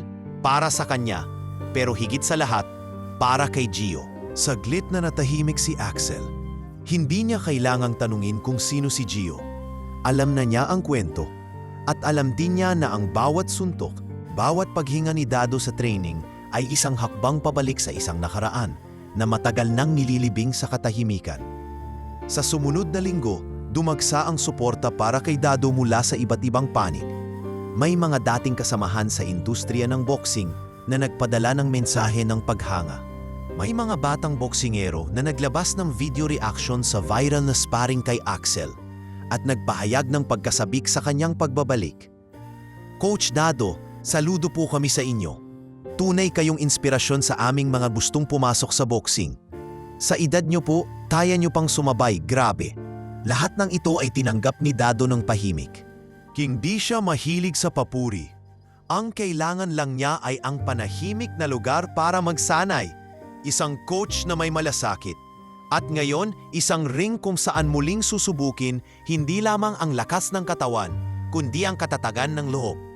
Isang gabi, matapos ang matinding training, habang nakaupo siya sa harap ng bintana ng hotel nila, dumating si Coach Romy mula sa Maynila. Dala ang isang supot ng pandesal at kapeng barako. "Galing to sa gym," sabi ng mga bata, "baka raw namimiss mo," sabi niya habang inaabot ang supot. Napangiti si Dado. "Salamat, malayo ang lasa nito sa mga tinapay dito." Umupo si Romy sa tabi niya. "Nakausap ko si Kenji kahapon. Excited daw siya. Hindi siya naghahanap ng ganti, Dado. Hindi rin siya naghahanap ng tagumpay. Gusto lang niya ng hustisya, ng pagsasara ng kwento niyo." Tumango si Dado. "At gusto ko rin ng ganun. Gusto ko nang tapusin ito. Hindi sa pagtakbo, kundi sa harap ng ring. Kahit matalo ako, basta kaya ko pang tumayo pagkatapos. Walang makakatalo sa taong handang tanggapin ang lahat," sagot ni Romy. Kinabukasan, pinasok na ni Dado ang mas matinding conditioning. Nagsimula siya ng mas mahaba-haba na run sa umaga, drills na may mas malalim na disiplina, at higit sa lahat, mental training. Kung paano magbalanse sa pagitan ng presyon at katahimikan. Sa edad mo, kailangan nating matalinong gamitin ang natitira mong lakas, sabi ng Japanese trainer na inassign para sa kanya. Hindi ka na tulad ng dati na pwedeng bumuga ng bugso-bugso. Kailangan tumpak, Kailangan eksakto. Sakto sa tama, hindi sa dami. Sagot ni Dado. Unti-unti, bumalik ang kanyang timing. Bumalik ang mga anggulong akala niyang kinalawang na. At sa bawat hakbang, bawat buntong hininga, naramdaman niyang may muling nabubuhay sa kanya. Hindi ang katawan ng isang kampyon, kundi ang diwa ng isang manbirigmang hindi kailanman natalo ng panahon. Sa huling linggo ng training, ginanap ang closed-door sparring ni Dado sa isang mas batang boksingero na local champion sa Osaka. Hindi ito para sa show, kundi para sa huling pagsubok. Muling pinatunayan ni Dado ang kaniyang galing, hindi sa bilis, kundi sa diskarte. Sa bawat palitan ng suntok, lumitaw ang kanyang talino. Sa bawat iwas, galaw at counterpunch, kitang-kita na hindi pa rin siya nalalayo sa glorya ng nakaraan. Pagtapos ng sparring, lumapit sa kanya ang batang Hapon na sparring partner niya. Sensei, anya habang nakayuko, honor to learn from you. Tinapik ni Dado ang balikat ng binata. Laban lang, pero huwag kalilimutan ang respeto. Doon nagsisimula ang tunay na lakas. At sa kanyang pagbalik sa kwarto, humarap siya sa salamin. Tinanggal niya ang headgear, ibinaba ang gloves, at tiningnan ang sarili. Matanda na, may puti na ang buhok, may linyang inukit ng panahon sa noo at pisngi. Ngunit sa mga matang tumingin pabalik sa kanya, naroon pa rin ang apoy. Naroon ang tao na minsang tinawag na El Toro at yayon muling haharap sa ring hindi para patunayan ang sarili, kundi upang tapusin ang kwento sa paraang nararapat. Sa ring, harap-harapan at may buong dangal. Dumating ang gabi ng laban sa ilalim ng mga ilaw ng Osaka Sports Arena. Isang makasaysayang lugar na ilang beses nang naging saksi sa mga world title bouts at retiradong laban ng mga kilalang boksingero. Ngunit sa gabing iyon, kakaibang katahimikan ang bumalot sa buong paligid. Wala ang sigawan ng mga wild fans, wala ring masyadong commercial banners. Ang aura ng event ay hindi para sa karangyaan, kundi para sa respeto, para sa kasaysayan. Ang venue ay halos punuan, mga batang Hapon, boxing enthusiasts, lokal na media at maging ilang dayuhang fans na nakapanood ng viral sparring ni Mang Dado at Axel, tumayo upang saksihan ang pagbabalik ng alamat. Sa loob ng locker room, nakaupo si Dado habang tinutulungan ni Axel at Coach Romy na ayusin ang kanyang gloves. Tahimik ang dalawa. Hindi dahil kinaabahan sila, kundi dahil gusto nilang igalang ang katahimikan ni Dado. Ang uri ng katahimikang parang panalangin bago ang isang mahalagang laban. Coach, mahinang tanong ni Axel habang kinukumpirma ang strap ng gloves. Handa na po ba kayo? Mumiti si Dado. Noong araw pa, hindi ko natutunan kung paano maging ganap na handa. Pero natutunan kong tanggapin na hindi kailangang perpekto ang katawan para maging buo ang loob. Tumango si Axel. Pero coach, kahit anong mangyari mamaya, kahit matalo kayo, hindi nyo kailanman mawawala ang respeto ng lahat. Hindi lang dito, kundi sa buong mundo. Ang respeto? Sagot ni Dado habang isinusuot ang mouthpiece. Hindi yan bunga ng panalo. Bunga yan ng pagkilala sa sarili. Maya-maya kumatok ang event marshal. Mr. Valerio, ready na. Main event na po kayo. Tumayo si Dado. Tiningnan ang sarili sa salamin. Magsisimula na ang huling bahagi ng kanyang kwento. Muling humarap sa ring na minsang naging tahanan at naging libingan ng kanyang dating pagkatao. Sa kabilang panig, naroon na rin si Kenji Takanaka. Malinis pa rin ang galaw, payat ngunit matikas. May paggalang ang bawat kilos. Ang mga mata niya ay hindi naghahanap ng tagumpay, naghahanap ito ng katotohanan. Pagpasok ni Dado sa ring, halos sabay silang tumingin sa isa't isa ni Kenji. Isang simpleng tango, isang mahinang ngiti, at isang pagtango ng pagkilala. Bumati ang announcer. Ladies and gentlemen, tonight's exhibition match is not for titles, not for ranking, but for honor. Pagkatapos ng introductions, nagpalitan ng gloves si Dado at Kenji sa gitna ng ring. Isang banayad na pagyuko mula sa Hapon. Sinuklian ng bahagyang pagyuko ni Dado. Wala nang salita. Ang lahat ay isasali na lamang sa kamao. Round 1. Nag-umpisa ang laban sa mabagal na paggalaw. Parang sayaw ang footwork ng dalawa, wala ni isang suntok na nasayang. Si Kenji ay maingat, gamit ang paborito niyang right jab. Si Dado naman ay mapanuri, tinitingnan ang galaw ng balikat ng kalaban, gaya ng nakagawian niya noong kabataan. May ilang palitan ng suntok, pero hindi mabibigat. Walang layuning manakik, kundi magpakita ng sining. Sa huling 10 segundo, isang magandang kombinasyon ang pinakawalan ni Kenji. Left hook, followed by a right straight, na naiwasan ni Dado sa pamamagitan ng pihit ng katawan at mabilis na foot shuffle. Tumunog ang bell. Tumayo ang mga manonood. Iilan ang pumalakpak, karamihan ay nanatiling tahimik. Hindi dahil sa kakulangan sa tuwa, kundi dahil sa pagka-absorb sa nakikitang klase ng laban. Round 2. Mas naging agresibo si Kenji. Alam niyang eksibisyon ito. Ngunit gusto rin niyang subukan kung hanggang saan pa ang abot ni Dado. Isang matalinong uppercut ang pinakawalan, ngunit sinalubong ito ni Dado ng short cross. Hindi malakas, pero sapat para mapaatras ang Hapon. Sa isang punto, nadulas si Kenji. Agad lumapit si Dado at inalalayan siya. "Pasensya," sabi ni Kenji habang nakangiti. "Walang problema," sagot ni Dado. Minsan, kahit mga batikan, nadudulas din. Nagkatawanan ang dalawa. Tumunog ang bell. Isa na namang round ng sining at dangal. Round 3. Ito na ang huling round. Parehong nakangiti ang mga mandirigma, ngunit hindi nawawala ang intensyon sa galaw. Si Kenji ay muling nagsimula ng kombinasyon. Double jab, followed by body hook.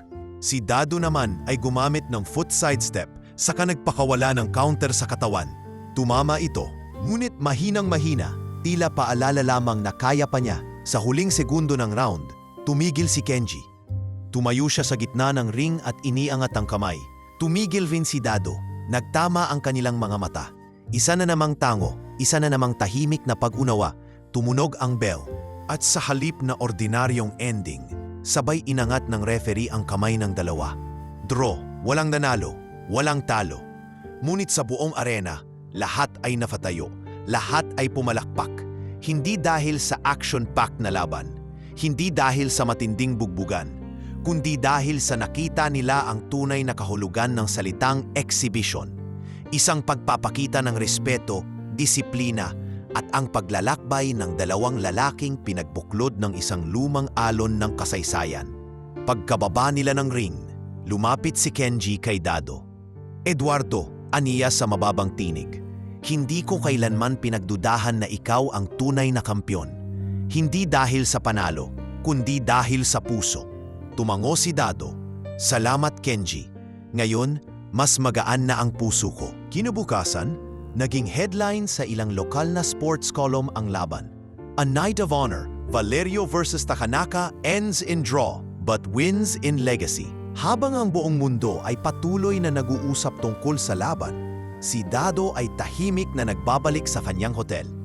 Suot pa rin ang lumang tuwalya sa leeg, hawak ang gloves na ginamit niya sa huling pagkakataon bilang boksingero. Sa kanyang silid, binuksan niya ang maliit na kahon kung saan naroroon ang lumang litrato ni Gio. Inilagay niya ang gloves sa tabi nito.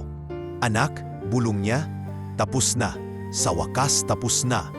At sa gabing iyon, habang ang lungsod ng Osaka ay natutulog sa ilalim ng malamig na buwan, isang boksingero ang tahimik na nagpahinga. Hindi bilang talunan o kampiyon, kundi bilang isang taong tinapos ang laban na matagal nang nakabukas sa kanyang puso. Pagkaraan ng ilang linggo mula sa makasaysayang exhibition match ni Mang Dado at Kenji Takanaka sa Osaka, bumalik sa Pilipinas si Eduardo "El Toro" Valerio, hindi bilang isang nagtagumpay sa huling laban, kundi bilang isang taong tuluyan ng isinararang pinto ng kanyang dating pagkatao. Ngunit sa halip na pahinga at katahimikan ang unang hinanap niya pagbalik sa Maynila, isang bagong pintuan agad ang binuksan.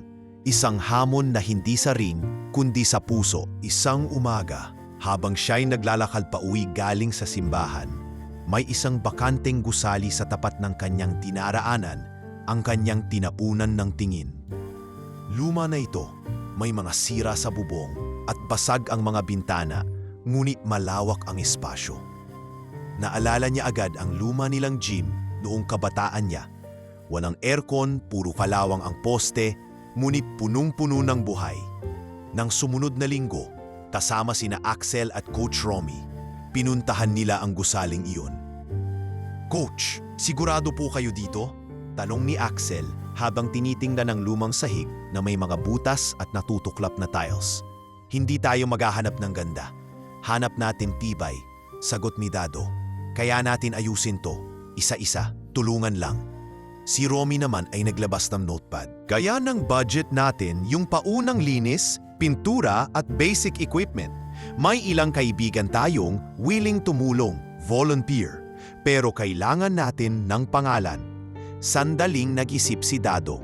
Tumingin sa paligid, sa kamarahang ngumiti. "Gawin nating Gio's Corner," aniya. Napatingin si Axel sa kanya. "Sa anak niyo po?" Tumango si Dado. "Para sa lahat ng batang gaya niya. Mga batang gustong matutong lumaban. Hindi para makasikat, kundi para makatayo." Nag-umpisa ang renovation sa loob lamang ng 2 linggo. Araw-araw, halos buong gym ng Iron Fist ay nakikibahagi. May nagpintura, may nagbuhat ng gamit, may naglinis, may nag-ambag ng lumang equipment. Ang dating abandoned building unti-unting nabuhay. Nang binuksan ito, walang ribbon cutting, walang press, walang announcement. Isang simpleng banner lang ang nakasabit sa harap. "Gio's Corner, libreng ensayo para sa mga kabataan." At dumating nga ang mga unang estudyante. Karamihan ay galing sa mga karatig na barangay, mga anak ng tricycle driver, ng karinderya helper, ng construction worker. Mga batang lumaki sa gilid ng lansangan, may ilan na dati nang nasangkot sa gulo, ngunit gustong magsimula ulit. "Coach Dado," tawag ng isang batang lalaki. "Totoo po ba na champion kayo dati?" "Hindi na yun importante," sagot ni Dado habang inaabot ang mitts. "Ang mahalaga, gusto mong matuto. Tara, mag-ensayo tayo." Isa sa mga unang naturuan niya ay si Nico, 12 taong gulang, tahimik, halos hindi nagsasalita. Unang araw pa lang, agad napansin ni Dado ang potensyal nito. Maliksi ang katawan, magaan ang galaw at may mga mata na parang kayang bumasa ng galaw kahit hindi pa tinuturuan. Sa isang linggong ensayo, tinuruan niya si Nico ng footwork na simple pero epektibo. "Huwag mong labanan ang kalaban sa galit," turo niya habang sabay silang nagpa-practice. "Labanan mo siya gamit ang isip. Mas matalino ang kamao kaysa sa panga." "Coach," bulong ni Nico, "pwede ko po bang dalhin yung kapatid ko rito? Gusto rin niyang matuto, kaso wala kaming pamasahe." "Sabihin mo kahit lumakad pa siya. Lahat ng gustong matuto, pwede rito," sagot ni Dado. Minsan, isang umaga, dumaan si Axel sa gym. Dala ang ilang bagong gloves na ibinigay ng isang sponsor na lumapit sa kanya dahil sa viral story ng gym. "Coach," ani Axel habang inilalapag ang kahon sa bench. "May mga nagpadala. Ayaw nilang ipangalan yung tulong nila. Sabi nila, basta mapunta lang sa tamang mga bata, ayos na raw." Napangiti si Dado. Mas magaan ang puso ng hindi naghahanap ng parangal. Sa sumunod na buwan, lumawak pa ang bilang ng mga batang estudyante. May mga dumadayo pa mula sa ibang lungsod. Isa sa mga batang ito ay si Rico, dating tambay sa palengke na muntik nang mapasama sa gang. "Coach," kwento ni Rico, "kung hindi dahil sa Gio's Corner, baka kung saan na ako napunta. Ngayon, mas gusto ko na pong mag-ensayo kaysa tumambay. Sabi ni Mama, binigyan niyo raw ako ng pangalawang pagkakataon. Huwag mong sayangin. Hindi araw-araw may ring na tatanggap sa'yo kahit bago ka pa lang." Paalala ni Dado habang inaayos ang gloves ni Rico. Isa sa mga pinakamasayang araw para kay Dado ay nang muling bumalik ang ilan sa mga dati niyang kinatuwaan sa Iron Fist Gym para bumisita. Si Coach Greg, na yun ay retired na, tumulong magturo ng ilang teknik sa punching angle. Maging si Coach Romy, bagamat abala pa rin sa Iron Fist, ay nagbibigay ng oras tuwing weekend. "Hindi ko aalain, Dado," sabi ni Greg habang nanonood ng sparring nina Nico at Rico, "na dito magtatapos ang kwento mo. Hindi sa taas ng ring, kundi sa pagtuturo sa mga batang tulad nila. Hindi ito pagtatapos. Sagot ni Dado. Simula pa lang ito para sa kanila. Maya-maya ay may dumating na isang lalaki sa pinto ng gym, isa sa mga dating trainer ng kalabang gym noon na minsang nang insulto sa kanya bilang janitor. Tahimik itong lumapit at nag-abot ng envelope. Pasensya ka na dati, Dado, aniya. Hindi kita nakilala noon, pero salamat sa ginagawa mo. Nais kong mag-donate para sa training shoes ng mga bata. Sana matanggap mo. Tiningnan siya ni Dado. Walang bakas ng sama ng loob. Mas importante ang kilos kaysa salita. Salamat. Sa paglipas ng buwan, mas lalo pang nakilala ang Gio's Corner sa mga lokal na komunidad. Hindi dahil sa galing ng mga bata, kundi dahil sa diwa ng lugar. Libre, bukas sa lahat, walang pinipiling itsura o antas sa buhay. Basta gusto mong matuto, may lugar ka roon. At sa bawat araw ng ensayo, sa bawat yabag ng bata sa ring, sa bawat hampas ng MIPS, at sa bawat pagkatuto ng disiplina, naroon si Mang Dado bilang El Toro ng nakaraan, kundi bilang gabay ng kinabukasan. Sa likod ng bawat suntok, alam niyang buhay ang pangalan ng anak niya, hindi bilang alaala ng sakit, kundi bilang inspirasyon ng pag-asa.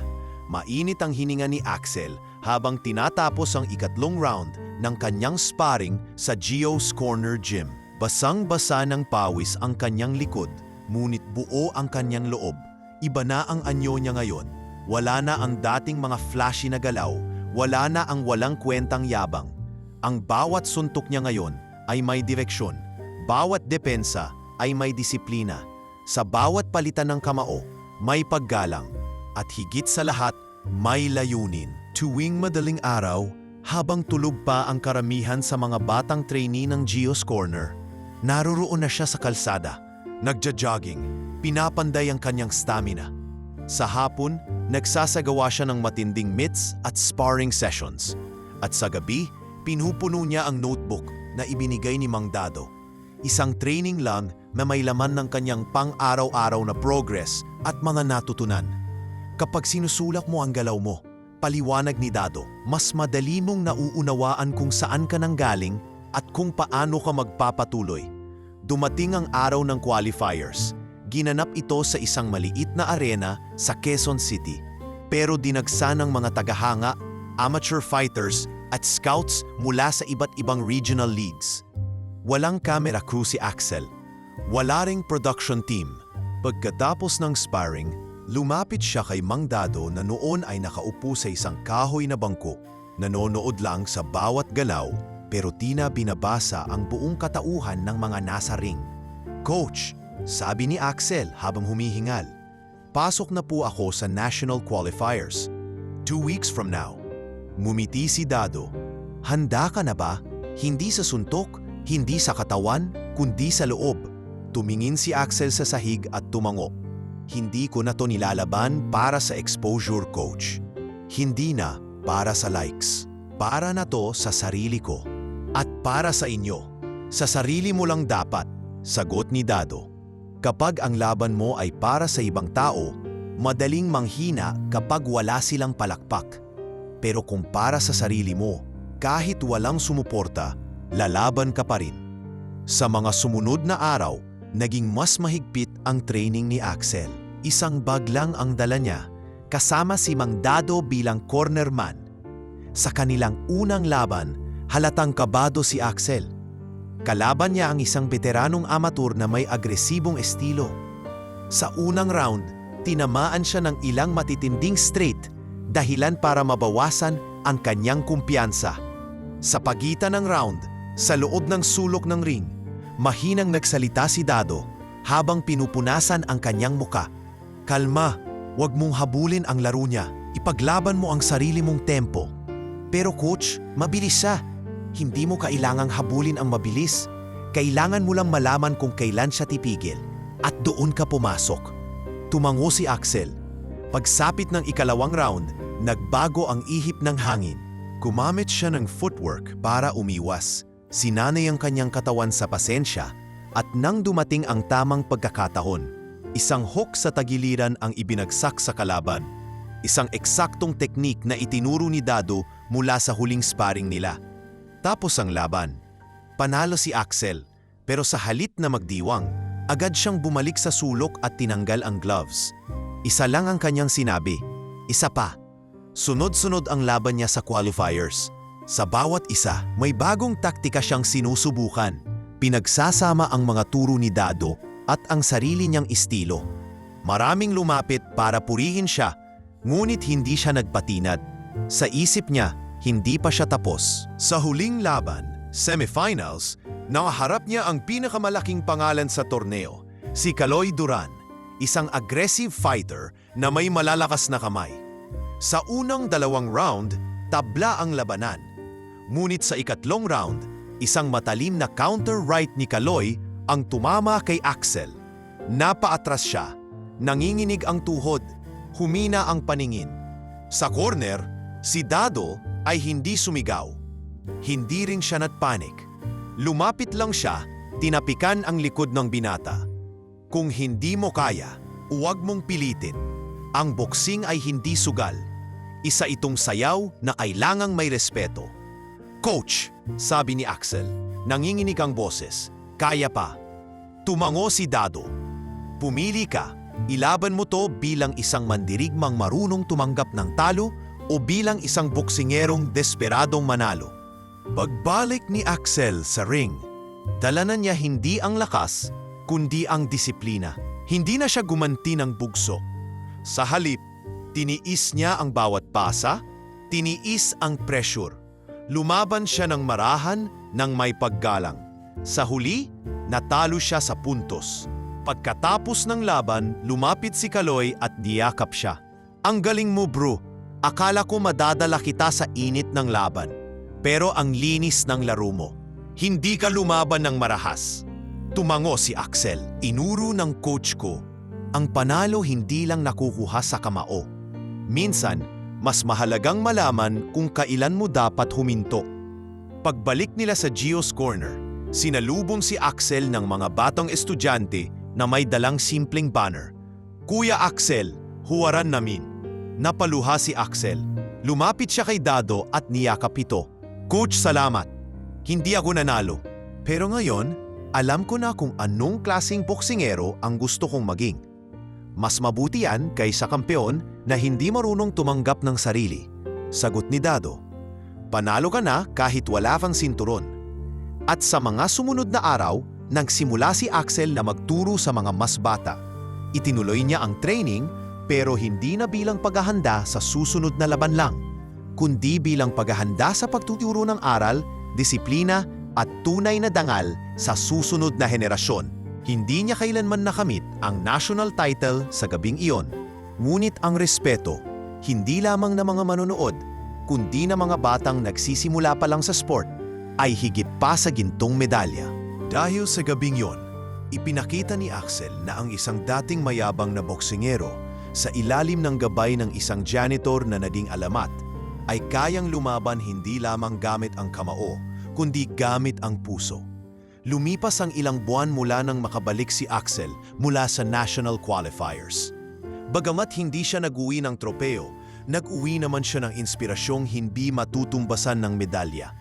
Sa bawat araw na lumilipas sa Gio's Corner, mas lalong lumalalim ang kanyang pagnanais na magpatuloy, hindi lang bilang atleta, kundi bilang guro, kapatid at gabay ng mga batang nangangarap makawala sa kahirapan sa pamamagitan ng disiplina at tamang direksyon.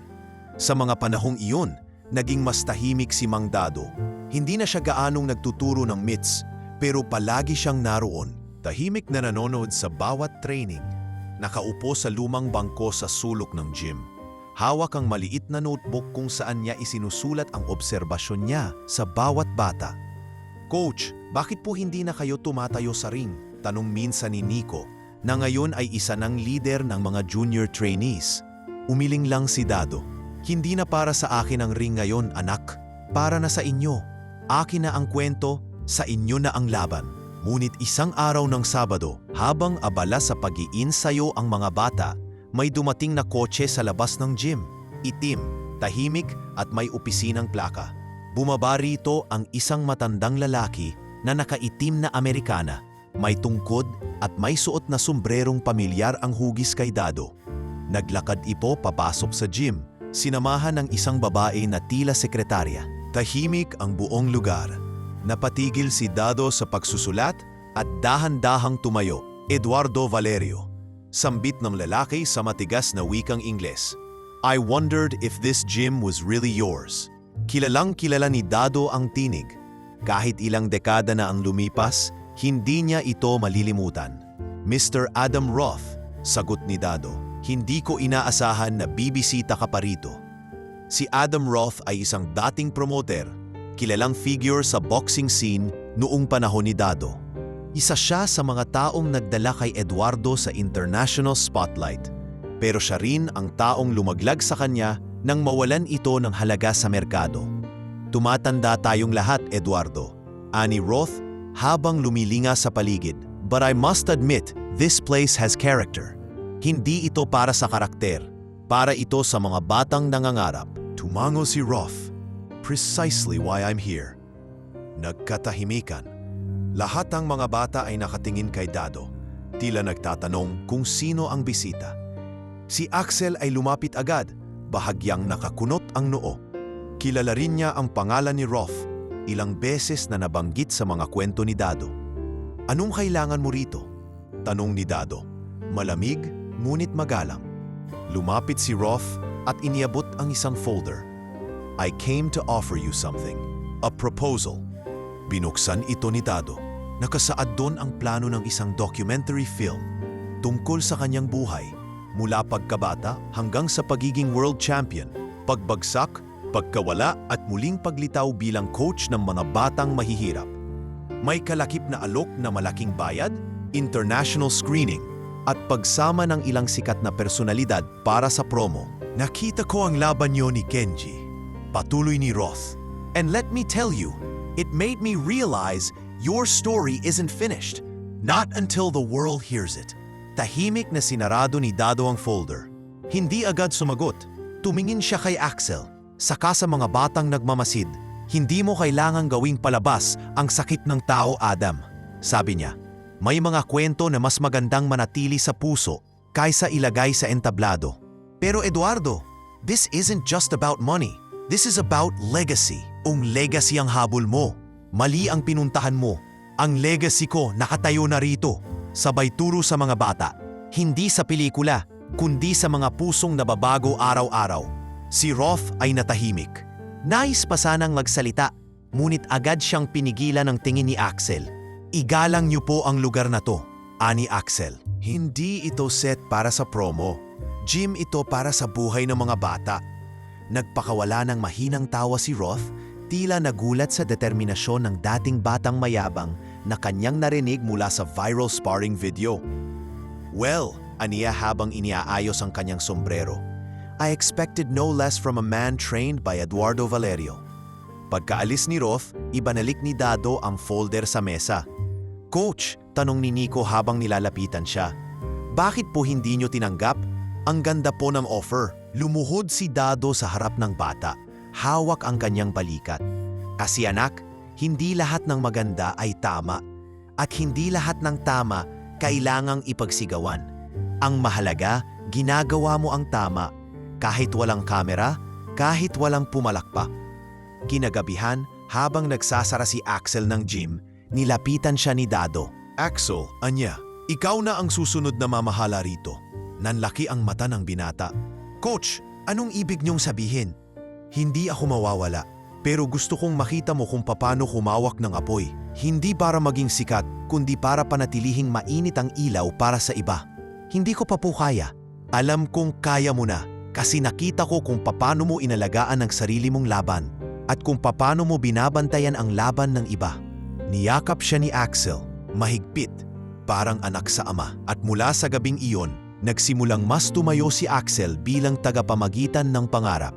Si Dado, bagamat patuloy na naroroon, ay dahan-dahang lumalayo sa gitna, hindi bilang pagtigil kundi bilang pagbibigay daan. Sa mga sumunod na linggo, mas maraming bata pa ang dumating.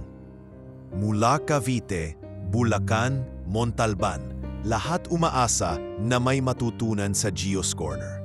Sa harap ng gym, may isang bagong karatula na idinagdag sa lumang banner. Gio's Corner, para sa bawat batang may laban, pinangungunahan ni Axel De Vera.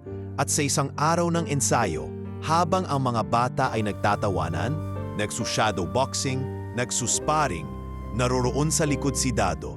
Nakaupo, may hawak na notebook at may ngiting puno ng kapayapaan. Hindi na niya kailangang bumalik sa ring. Dahil sa bawat galaw ng mga batang yon, nabubuhay ang kanyang kwento. Umuulan noong araw na yon. Hindi malakas pero sapat para lumikha ng tila musikang pantaboy sa katahimikan ng kalye. Sa loob ng Gio's Corner, abala ang mga bata sa kani-kanilang ensayo. Si Axel, suot ang pulang training shirt na may logo ng gym, ay pinapanooran ang sparring ng dalawang baguhang estudyante habang hawak ang whistle. Laging tandaan, sigaw niya sa mga nasa ring. Hindi palakasan ang laban, patagisan ng disiplina.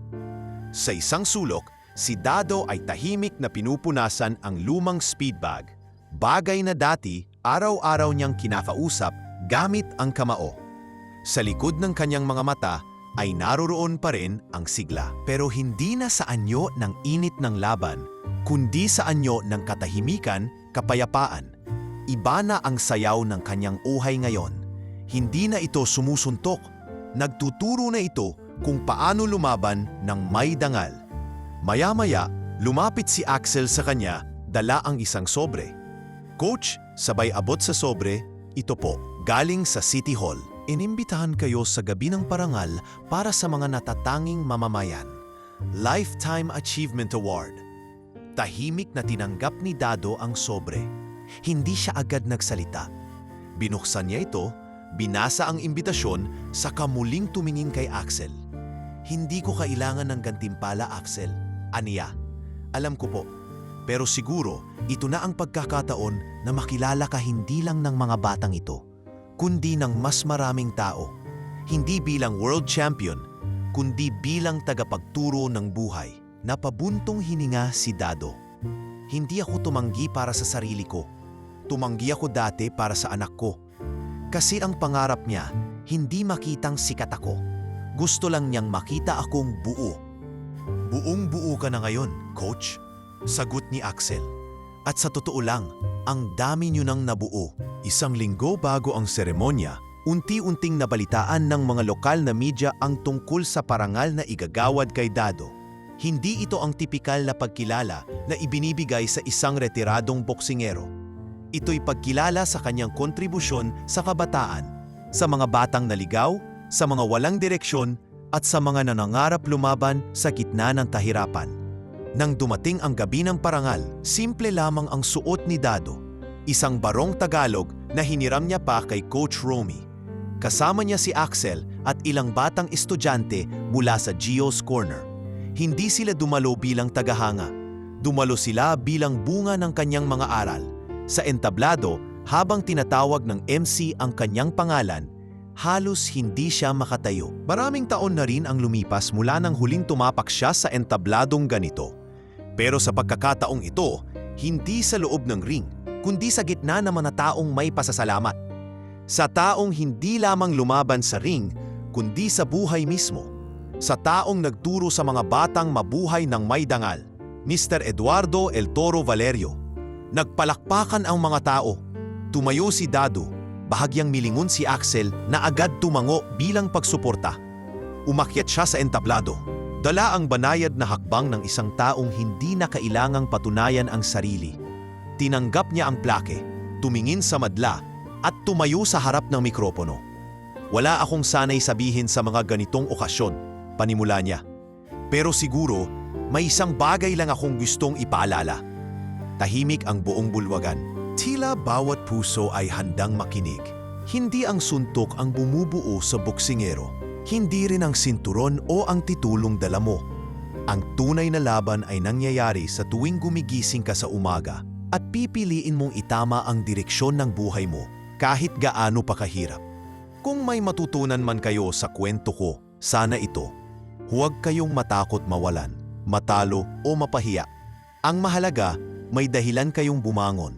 Sa kanyang pag-uwi, bitbit ni Dado ang plake, hindi bilang tropeo, kundi bilang paalala. Ilang araw pa ang lumipas at tila bumalik sa normal ang lahat. Hanggang isang araw, habang nagsasara siya ng gym, may dumating na isang lalaking matanda, nakatsinelas, may kasamang batang babae. "Ah, kayo po ba si Mang Dado?" Tanong ng matanda, halatang galing pa sa probinsya. "Ako po," sagot ni Dado. "Ano pong maitutulong ko?" "Etong apo ko po, si Lira. Gusto raw po niyang matutong magboksing.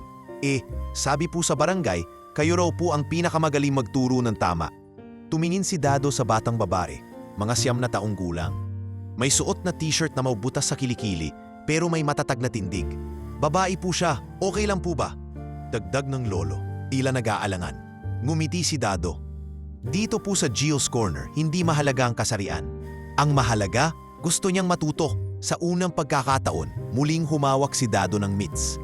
Nilagyan niya ng tape ang kamay ni Lira, pinatayo ito sa harap niya, at tinuruan ng unang basic stance. Ganito, balanse sa paa, kamay laging nakataas, mata sa kalaban. Hindi para sumuntok agad, kundi para maghintay ng tamang oras. "Coach," bulong ni Lira, "pwede po ba akong maging world champion?" Napatingin si Dado sa kanya. Hindi niya agad sinagot. Bagkus, marahan siyang yumuko at tinapik ang balikat ng bata. "Mas mahalaga sa lahat, pwede kang maging matatag. At yan ang unang hakbang." At sa likod ng gym, habang unti-unting lumalalim ang gabi, naroon muli ang tunog ng mga kamaong sumusuntok sa hangin. Pero sa pagkakataong ito, hindi na ito para sa karangalan, hindi para sa pangalan, kundi para sa isang bagong pangarap na isinusulat sa bawat pagbagsak ng paa, bawat paghinga at bawat hampas. Ang kwento ni Dado ay hindi pala talaga natapos. Dahil sa bawat batang lumalaban, nag-uumpisa itong muli.